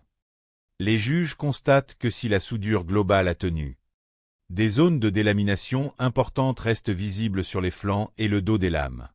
De plus, les profils des deux couteaux présentent des différences notables de silhouette et de longueur, ce qui fragilise l'ensemble de son travail. Après délibération, le verdict tombe. L'animateur annonce que Gary est le premier à devoir quitter l'aventure. Les juges expliquent que ce choix est motivé par le manque d'identité parfaite entre ces deux couteaux et surtout par la présence de ces lignes de délamination qui menacent la structure même des armes et auraient nécessité un travail de rattrapage trop important par rapport à ses concurrents. Malgré sa déception légitime, Gary quitte la forge la tête haute. Fier d'avoir surmonté les difficultés techniques et ravi d'avoir partagé cette expérience avec d'autres passionnés de belle coutellerie.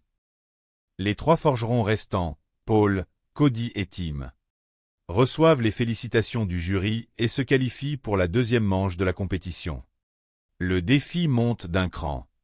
Ils disposent désormais de 2 heures montre en main pour transformer leur lame en couteau fonctionnel en y ajoutant impérativement une garde de protection et 2 poignées complètes. Cette exigence de réaliser un double ajustement en si peu de temps représente un véritable tour de force technique. À la fin de cette manche, les couteaux seront soumis au redoutable test de coupe et d'estoc sur le sac de frappe ainsi qu'à l'épreuve de résistance. Le signal du départ est donné et l'activité reprend instantanément autour des enclumes. L'installation d'une garde est un excellent révélateur du savoir-faire de finition d'un artisan. Paul choisit de travailler avec des éléments en acier inoxydable et en laiton. Pour gagner du temps, il découpe une pièce de laiton à double épaisseur. La perce en son centre à la perceuse à colonne pour créer l'ouverture de la soie. Puis la sépare en 2 pour obtenir ces 2 gardes. De son côté, Cody éprouve des difficultés à ajuster l'ajourage de sa garde sur la soie de sa lame. Constatant que l'ajustage mécanique manque de rigidité, il prend le risque de souder directement la garde à la base de la lame. Cette méthode comporte un danger majeur car la chaleur intense de la soudure locale peut annuler les effets bénéfiques du traitement thermique précédemment effectué sur le tranchant. Le résultat esthétique est peu concluant et la finition laisse à désirer. Mais le montage tient bon et permet à Cody de poursuivre son travail. Le chronomètre indique qu'il ne reste plus que 90 minutes. Paul commet alors une erreur classique sous l'effet du stress. Après avoir fixé sa première garde plate par soudure, il s'aperçoit qu'il a installé à l'envers. Ce contretemps technique l'oblige à corriger immédiatement le tir en repositionnant l'élément dans le bon sens. Ce qui lui fait perdre de précieuses minutes et fait naître le doute quant à sa capacité à terminer les 2 couteaux dans les délais impartis. Une fois les gardes sécurisées, les artisans passent à la fabrication des manches en bois. Ils tracent l'emplacement de la soie sur les blocs de bois avant de percer les canaux de fixation. Lors de l'assemblage de son premier manche, Paul s'aperçoit qu'il existe un vide de 2 cm entre le bois et la garde. Pour combler cet interstice, il insère une rondelle de nickel avant de bloquer l'ensemble avec une pièce de bois ajustée. Rapidement, parvenant ainsi à sécuriser sa poignée au détriment du confort parfait. Il ne reste plus que 45 minutes avant le début des tests officiels. La tension atteint son paroxysme lorsque Cody tente d'insérer de force un rivet de fixation dans son manche en bois. En raison d'un léger désalignement des trous percés dans le bois et dans la soie métallique, le rivet se tord et se retrouve complètement bloqué à mi-chemin, interdisant toute possibilité de l'enfoncer davantage ou de le retirer proprement. Sans un manche parfaitement solidaire de la lame, le couteau ne pourra pas être soumis au test des juges. Devant cette impasse, Cody prend la décision radicale de sectionner le rivet tordu à la meuleuse, puis de percer un nouvel avec surprise que la lame possédait un excellent tranchant qui entama profondément le mannequin sans subir aucun dommage sur le fil. Passant au grand couteau de combat, Doug souligna le poids excessif de l'arme et le manque de contour du manche en bois, ce qui rendit le contrôle de la trajectoire difficile lors des frappes violentes. Néanmoins, la lame trancha la cible avec puissance, prouvant sa capacité à infliger des dommages mortels. Ce fut ensuite le tour de Thomas. Dès que Doug prit en main le grand couteau de combat, le verdict tomba, implacable. En raison du manque de temps, le manche en micarta n'avait pas été poncé, laissant des arêtes vives et des éclats de matière sur toute sa surface. Plus grave encore, un espace important subsistait entre la garde et le début du manche, ce qui blessa immédiatement la main de l'expert dès qu'il serra la poignée. Doug expliqua qu'une utilisation réelle de cette arme provoquerait des blessures graves pour le combattant lui-même, rendant impossible un test équitable et sécurisé face à l'arme de son rival. En raison de ce caractère inachevé et dangereux de la poignée, le jury prit la décision unanime d'annuler les tests sur les lames de Thomas, entraînant son élimination automatique. Thomas accepta la sentence avec regret, conscient qu'il ne lui avait manqué que quelques minutes pour finaliser son œuvre. Bill Peace fut ainsi proclamé vainqueur du tout premier combat de couteau de la forge, remportant le titre de champion et le chèque de 10 000 $. Malgré le stress intense qu'il avait habité durant ces 6 heures de calvaire, il savoura sa victoire comme la concrétisation d'un rêve absolu, fier d'avoir su surmonter tous les obstacles imposés par le feu et l'acier. Dans l'univers chaleureux et exigeant de la forge, chaque création raconte une histoire de feu, d'acier et de passion. L'art de la forge ne s'improvise pas. Il se vit à travers les expériences de ceux qui consacrent leur vie à dompter le métal. Paul Raspe, un homme de 42 ans au parcours atypique, incarne parfaitement cette alliance entre la science et l'artisanat. Ingenieur Elektricien de Profession. Il a passé une grande partie de sa carrière à travailler pour la prestigieuse agence spatiale de la NASA. Cette solide formation technique lui confère une compréhension approfondie des phénomènes physiques complexes, notamment les processus délicats du traitement thermique. Pour lui, la forge amateur est une extension naturelle de sa passion pour les structures et les matériaux. Face à lui se trouve Cody Adelson, un jeune homme dynamique de 29 ans qui pratique la forge amateur depuis maintenant 2 ans. Pour perfectionner son art, Cody n'a pas hésité à contacter directement Tyler Akbar, le célèbre vainqueur du grand tournoi de l'armée, qui lui a généreusement transmis les secrets du métier. Ce compagnonnage a permis à Cody de comprendre toute l'étendue de ce qui lui restait à apprendre. Pour égaler les plus grands, le 3e compétiteur est Gary Riemann, un jeune artisan de 23 ans qui affiche déjà 5 années d'expérience dans la forge amateur. Pour Gary, la forge est avant tout un espace de partage et de franche camaraderie. Lorsqu'il s'y retrouve avec ses amis, l'ambiance se transforme vite en un joyeux bazar. Car, selon lui, tous les forgerons qu'il côtoie partagent ce même esprit de passionnés un peu marginaux et passionnés de détails techniques. Le décor est ainsi planté pour accueillir ces artisans d'exception dans l'arène de la grande compétition. L'animateur principal prend la parole pour souhaiter officiellement la bienvenue aux 4 forgerons dans ce temple du métal en fusion. Il leur annonce que le défi qui les attend se déroulera en 3 manches successives et rigoureuses. À l'issue de chaque étape, l'un d'entre eux sera éliminé sur la base des décisions cruciales prises par le panel de juges, experts installés juste derrière lui. Ce sont ces professionnels qui détermineront l'identité du meilleur forgeron, celui qui aura l'honneur de repartir avec un chèque d'une valeur de 10 000 $.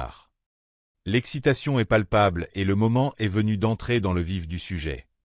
L'animateur invite les candidats à s'avancer vers leurs enclumes respectives, lesquelles sont dissimulées sous un grand tissu protecteur. En retirant le voile, les forgerons découvrent les éléments de leur premier défi. 2 petites boîtes métalliques et 2 bocaux remplis de fragments d'acier.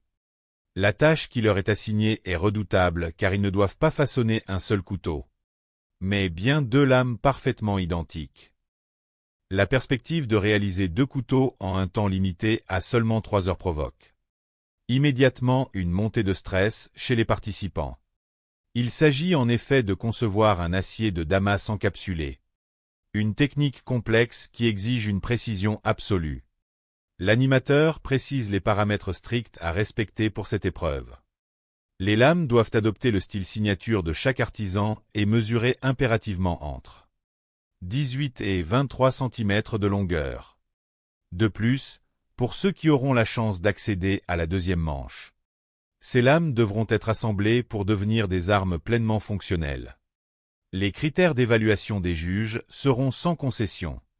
Ils testeront la robustesse et la durabilité des pièces sur une plaque de métal texturé, tandis que la force et le tranchant seront mis à l'épreuve sur un sac de frappe suspendu. Le compte à rebours est lancé pour 3 heures d'efforts intenses. Face à la quantité de métal contenue dans les récipients, les forgerons réalisent qu'il y a amplement de quoi façonner des lames de 20 cm. La gestion du temps devient la clé de la réussite.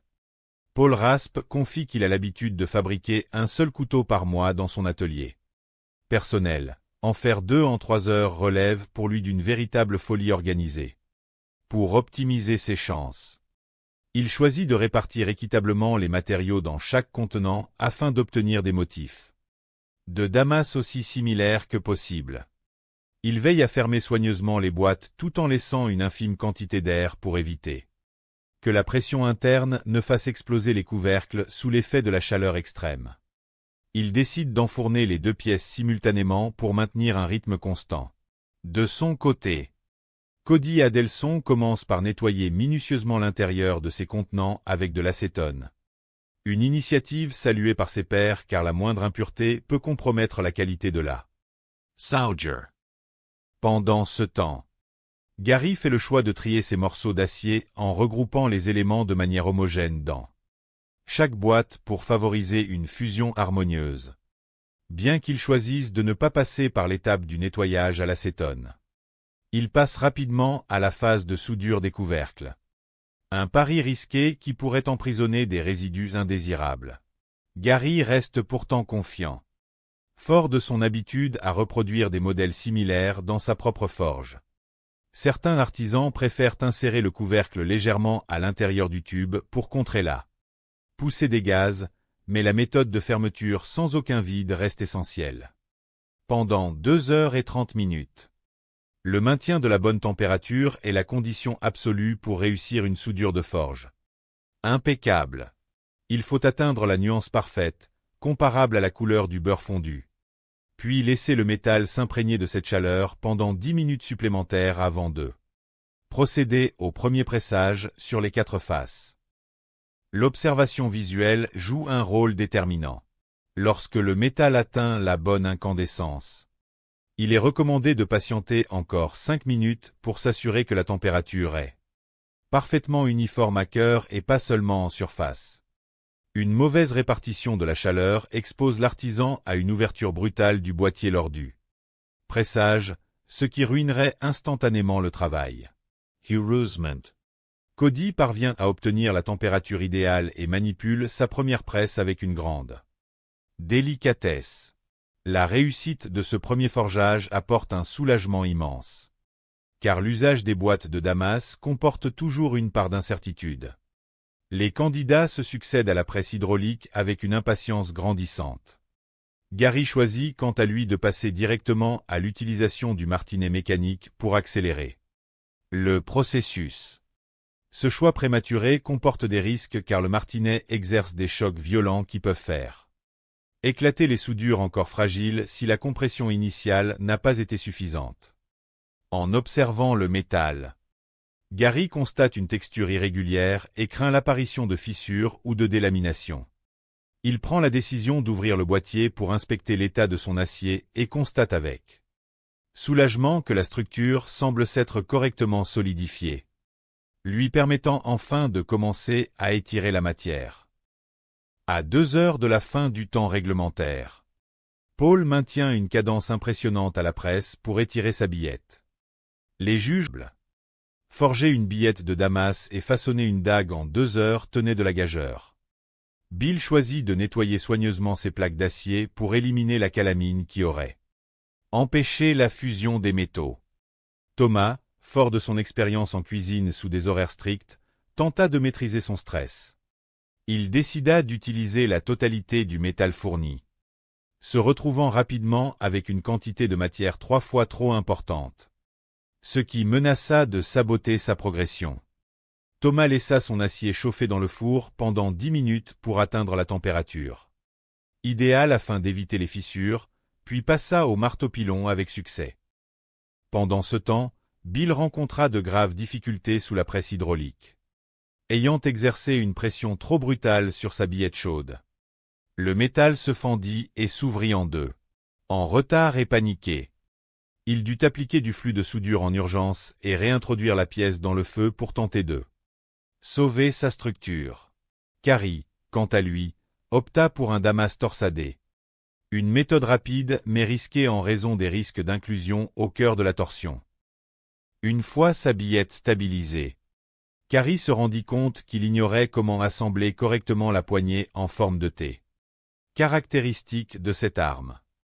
L'astuce technique consistait à réaliser une soie cachée plutôt qu'une semelle complète, en forgeant simplement la lame et sa tige pour l'insérer ensuite dans un bloc de micarta ou de bois. Ignorant cette astuce, Bill passa un temps infini sur la ponceuse à bande pour tenter de réduire la taille excessive de sa billette due à son erreur initiale de dosage.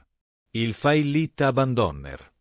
Mais la lecture des mots d'encouragement inscrits par ses enfants sur ses gants de protection lui redonna la force de continuer.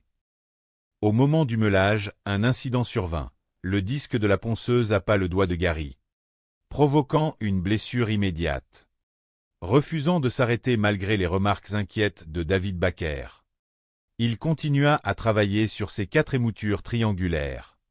Une opération complexe qui doublait les risques d'asymétrie. À 30 minutes de la fin, l'étape de la trempe devint inévitable. Bill plongea sa dague chauffée à blanc dans l'huile. Par chance, la lame resta parfaitement rectiligne. Carrie prit également le risque de la trempe après avoir obtenu une teinte orange uniforme, sans constater de rupture mécanique. Le temps s'acheva dans un ultime effort. Les 3 dagues furent présentées au juge. L'arme de Carrie montra une pointe agressive et un joli motif de damas torsadé.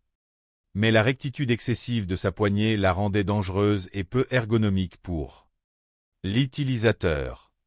Le travail de Thomas fut salué pour la qualité de sa soie et la régularité de ses lignes. Enfin, la dague de Bill manquait cruellement d'émoutures bien définies, s'apparentant davantage à un bloc de métal brut doté d'une poignée confortable qu'à une véritable lame tranchante. Le jury se retira pour délibérer. L'arbitrage s'avéra serré entre la dague sans émouture de Bill et la structure disproportionnée de Carrie. À 2 voix contre 1, Carrie fut éliminé de la compétition. Les experts ayant jugé son manche trop massif et encombrant par rapport à la taille réelle de sa lame. Carrie accepta cette décision avec gratitude. Ravi d'avoir pu réaliser son rêve d'enfant en participant à l'émission. L'ultime affrontement et le jugement du mannequin. Thomas Franklin et Bill Peace se retrouvèrent face à face pour la grande finale de ce combat de couteaux. L'ultime round allait durer 6 heures consécutives au sein de la forge. Durant ce laps de temps, ils devaient non seulement corriger les défauts de leur dague à poignée poussoir en leurre, fabriquant un manche fonctionnel, mais également forger une toute nouvelle arme de combat à partir de zéro. L'arme à reproduire était un grand couteau de combat historique. Une création originale du maître forgeron Colin Sage.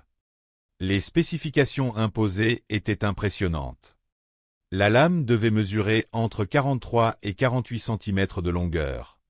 Présenter un profil avec une pointe en bec d'oiseau et une largeur minimale de 8 cm à son point le plus large. De plus, les artisans devaient intégrer des gouttières sur chaque face, une garde ajustée et un pommeau métallique. Pour corser le tout, les matières premières comprenaient des barres d'acier 1095, 15N20 et 80CR-V2. Il devait d'abord concevoir une billette de damas avec les 2 premières nuances, la sectionner, puis insérer l'acier 80CR-V2 au centre pour réaliser une structure composite complexe appelée damas sans mai. Le chronomètre fut lancé pour 6 heures de travail ininterrompu. La gestion du temps devint le facteur clé de la réussite. Bill choisit de mener de front la soudure de ses 2 billettes de damas pour ne jamais laisser le four vide, alternant les passages à la presse et les chauffe pour éviter le refroidissement du métal. Cette stratégie lui laissa cependant très peu de temps pour s'occuper de sa dague initiale. Thomas commença lui aussi par assembler ses plaques d'acier avant de se tourner vers sa dague, jonglant sans cesse d'une arme à l'autre. Le danger principal du sang résidait dans l'alignement des couches. Si les épaisseurs extérieures n'étaient pas rigoureusement identiques à celles du noyau central, le roulement du métal provoquait des fissures à froid lors des étapes ultérieures des tirages.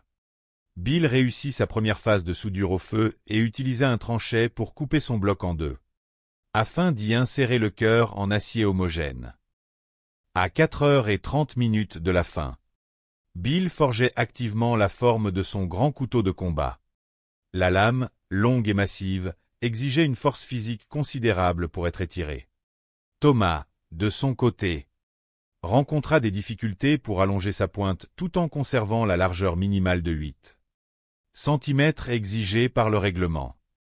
Victime de crampes douloureuses aux doigts à force de manipuler les pinces, il dut forcer le rythme sur le marteau-pilon pour ne pas se laisser distancer par l'horloge qui tournait à une vitesse insoupçonnée. À 3 heures de la fin, l'étape de la trempe devint impérative pour les deux finalistes. Plongée dans le bain d'huile, la lame de Bill subit une grave déformation thermique, ressortant courbée comme un fil de spaghetti. Refusant de capituler. Bill tenta de la redresser immédiatement à l'aide d'une fente de redressage sur son enclume, prenant le risque immense de briser l'acier trempé. Il ne parvint pas à corriger totalement la courbure, mais choisit de continuer malgré tout, visant une lame finie plutôt qu'un profil parfait. La trempe de Thomas se déroula de manière beaucoup plus fluide, sa lame sortant du bain d'huile parfaitement rectiligne. L'étape suivante concerna les fixations des poignets. Bill opta pour un pommeau en laiton et décida de souder une tige filetée à l'extrémité de la soie de son couteau. Cependant, juste après la soudure, il commit l'erreur fatale de refroidir la pièce brutalement dans l'eau. Ce choc thermique brisa net la tige filetée au moment où il tenta de visser le pommeau. Sans liaison mécanique interne, le couteau ne pourrait pas être testé par les juges, ce qui équivalait à une élimination immédiate. Pris de panique, Bill dut meuler les résidus et refaire une soudure à chaud, en laissant cette fois le métal refroidir lentement à l'air libre. Une fois la réparation effectuée, il put appliquer sa colle époxy et assembler le manche. Pendant les 90 dernières minutes, Thomas s'affaira sur sa dague. Il raccourcit la soie d'1 pouce et perça un logement dans un bloc de bois choisi pour l'occasion. Il tenta ensuite de sculpter une rainure pour ajuster la garde, tout en surveillant la pendule avec angoisse. Pour le manche de son grand couteau de combat, il avait sélectionné des plaquettes en micarta pour leur grande robustesse.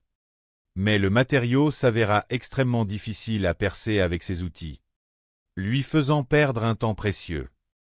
À 15 minutes du signal final, la situation de Thomas devint critique.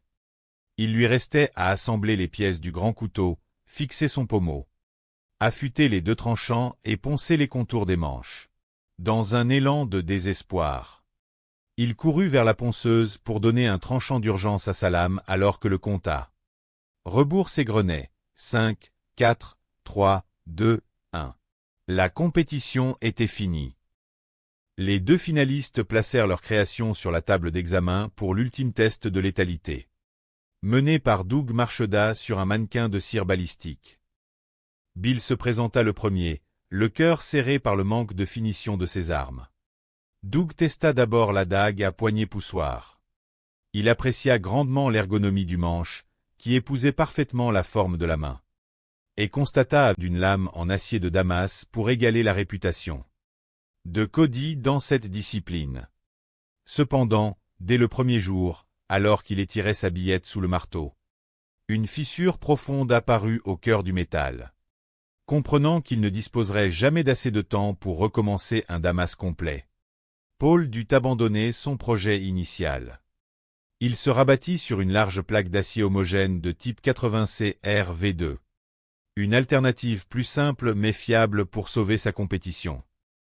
Pendant ce temps, Cody gérait sa production avec maestria. Il prépara 2 billettes distinctes. Une première en acier de Damas destinée à la garde et au pommeau, et une seconde, beaucoup plus massive, composé de 155 couches alternées d'acier 15N20 et 1084. Pour la lame elle-même. Travailler le damas exigeait une rapidité d'exécution extrême pour torsader le métal pendant qu'il était encore incandescent. À la fin de la première journée, Cody avait réussi à torsader son acier avec succès. Le deuxième jour fut consacré aux finitions des profils et au creusement des fameuses gouttières. Paul, après avoir rectifié sa lame monolithique, procéda au traitement thermique, obtenant une structure parfaitement rectiligne et ultra-rigide. Cody, de son côté, s'attaqua au creusement des 12 rainures. Une tâche délicate car un geste trop profond risquait de percer la lame ou de compromettre ça. Solidite. Une fois les canaux terminés sans encombre, Cody passa à l'étape de la trempe. Son défi majeur résidait dans la taille de son four de traitement thermique, qui ne mesurait que 29 cm de long alors que sa lame en atteignait 32. Pour pallier ce problème, il dut laisser la porte du four entr'ouverte et calfeutrer l'ouverture avec de la fibre de verre pour Emprisonner la chaleur. malgré une baisse initiale de température qui menaça de gâcher l'opération. L'ajout d'une couverture isolante permit de stabiliser le système et de réussir la trempe sans fissure. Le troisième jour permit aux deux finalistes de se concentrer sur les poignées. Cody choisit d'intégrer des éléments rappelant ses réalisations du premier round, combinant un boîtier à roulement à billes visible avec une garde biseautée du plus bel effet esthétique, respectant la tradition historique. Il veilla à ce que la base de la lame soit aussi large qu'une main humaine pour garantir l'authenticité de l'arme. Le quatrième et dernier jour fut celui de l'assemblage final et de l'affûtage intensif. Malgré les 10 années d'expérience supplémentaires de son rival, Cody se sentait serein et confiant dans la qualité de son travail.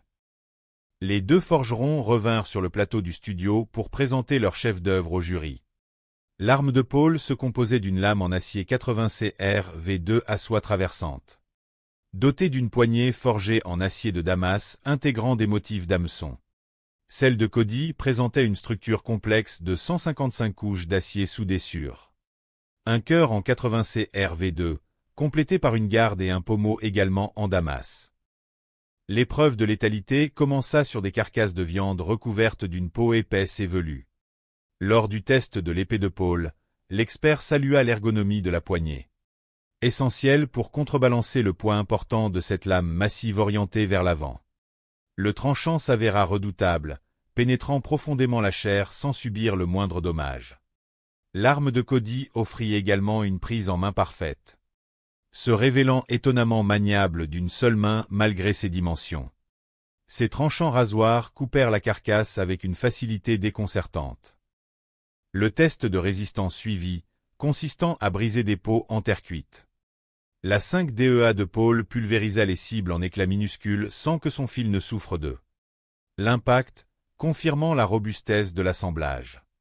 L'épée de Cody démontra la même efficacité destructrice. Le jury qualifiant l'acier de superbe et soulignant l'absence totale de déformation sur le tranchant.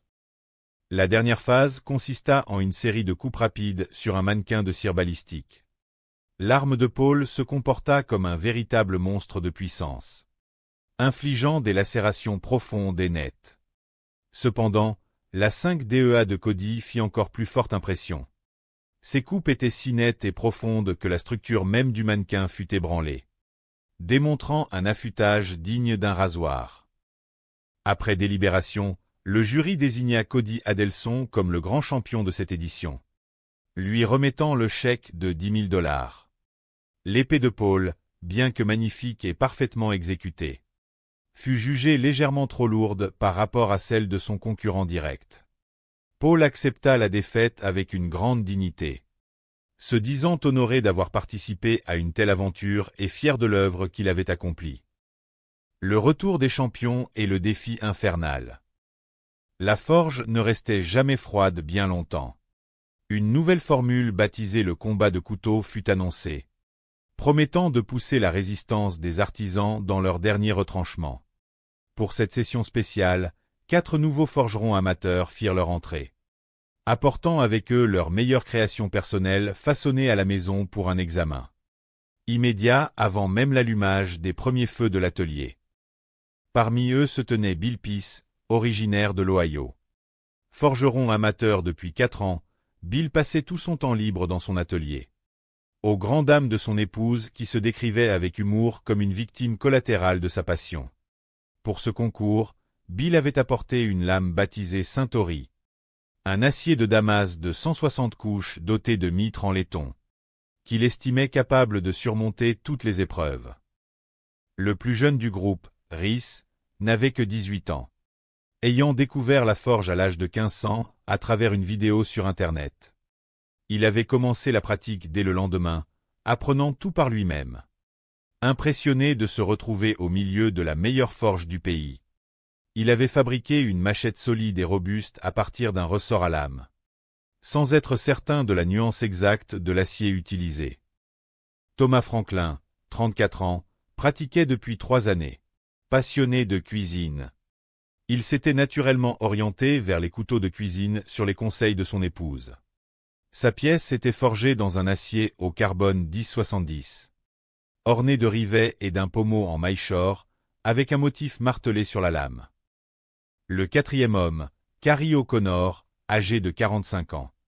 Enseignait les arts martiaux et forgeait depuis 4 ans. Il comptait sur son expérience de la gestion du stress pour affronter la compétition. Il avait préparé un kinjal géorgien en acier 52 cents. Doté d'un manche en bois de séquoia et d'une finition brute de forge. L'animateur présenta le jury d'experts composé de David Baker, Jay Nilsson et Doug Marcheda.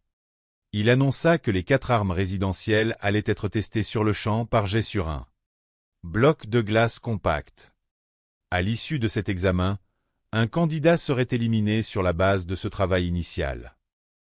Le test commença. Bill vit son Damas traverser le bloc de glace sans gauchir ni se rompre. Bien que Jay ait suggéré un manche plus galbé à l'arrière pour améliorer la prise en main. La machette de Rhys se comporta vaillamment, le fil restant intact. Mais le jury nota que la poignée était trop exiguë et la garde inconfortable lors d'un serrage. Vigaro. Le couteau de cuisine de Thomas fit sensation. Son manche était parfaitement proportionné et symétrique. Et son tranchant ne subit aucune déformation. Enfin, le kinjal de Cary passa l'épreuve avec succès grâce à sa légèreté et ses 2 tranchants affûtés. Bien que le jury ait regretté la simplicité excessive du manche en bois. Après délibération, Thomas et Bill furent qualifiés pour l'étape suivante. Le duel final pour la dernière place se joua entre Cary et Rhys. Et ce fut finalement le jeune Rhys qui fut éliminé. Les juges estimèrent que bien que sa lame ait bien résisté, son profil demeurait trop rudimentaire et son manche trop petit par rapport aux critères d'excellence exigés. Rhys quitta le plateau avec la ferme intention de fabriquer des poignées plus volumineuses à l'avenir. La 2e manche débuta immédiatement avec une contrainte temporelle inédite. Les 3 forgerons rescapés disposaient de seulement 2 heures pour forger une dague à poignée. Poussoir, également appelé push dagger. L'arme devait mesurer entre 10 et 12 cm de la pointe à la garde en ligne droite. Posséder un double tranchant symétrique avec une pointe centrale. Et subir l'étape de la trempe avant l'expiration du temps imparti.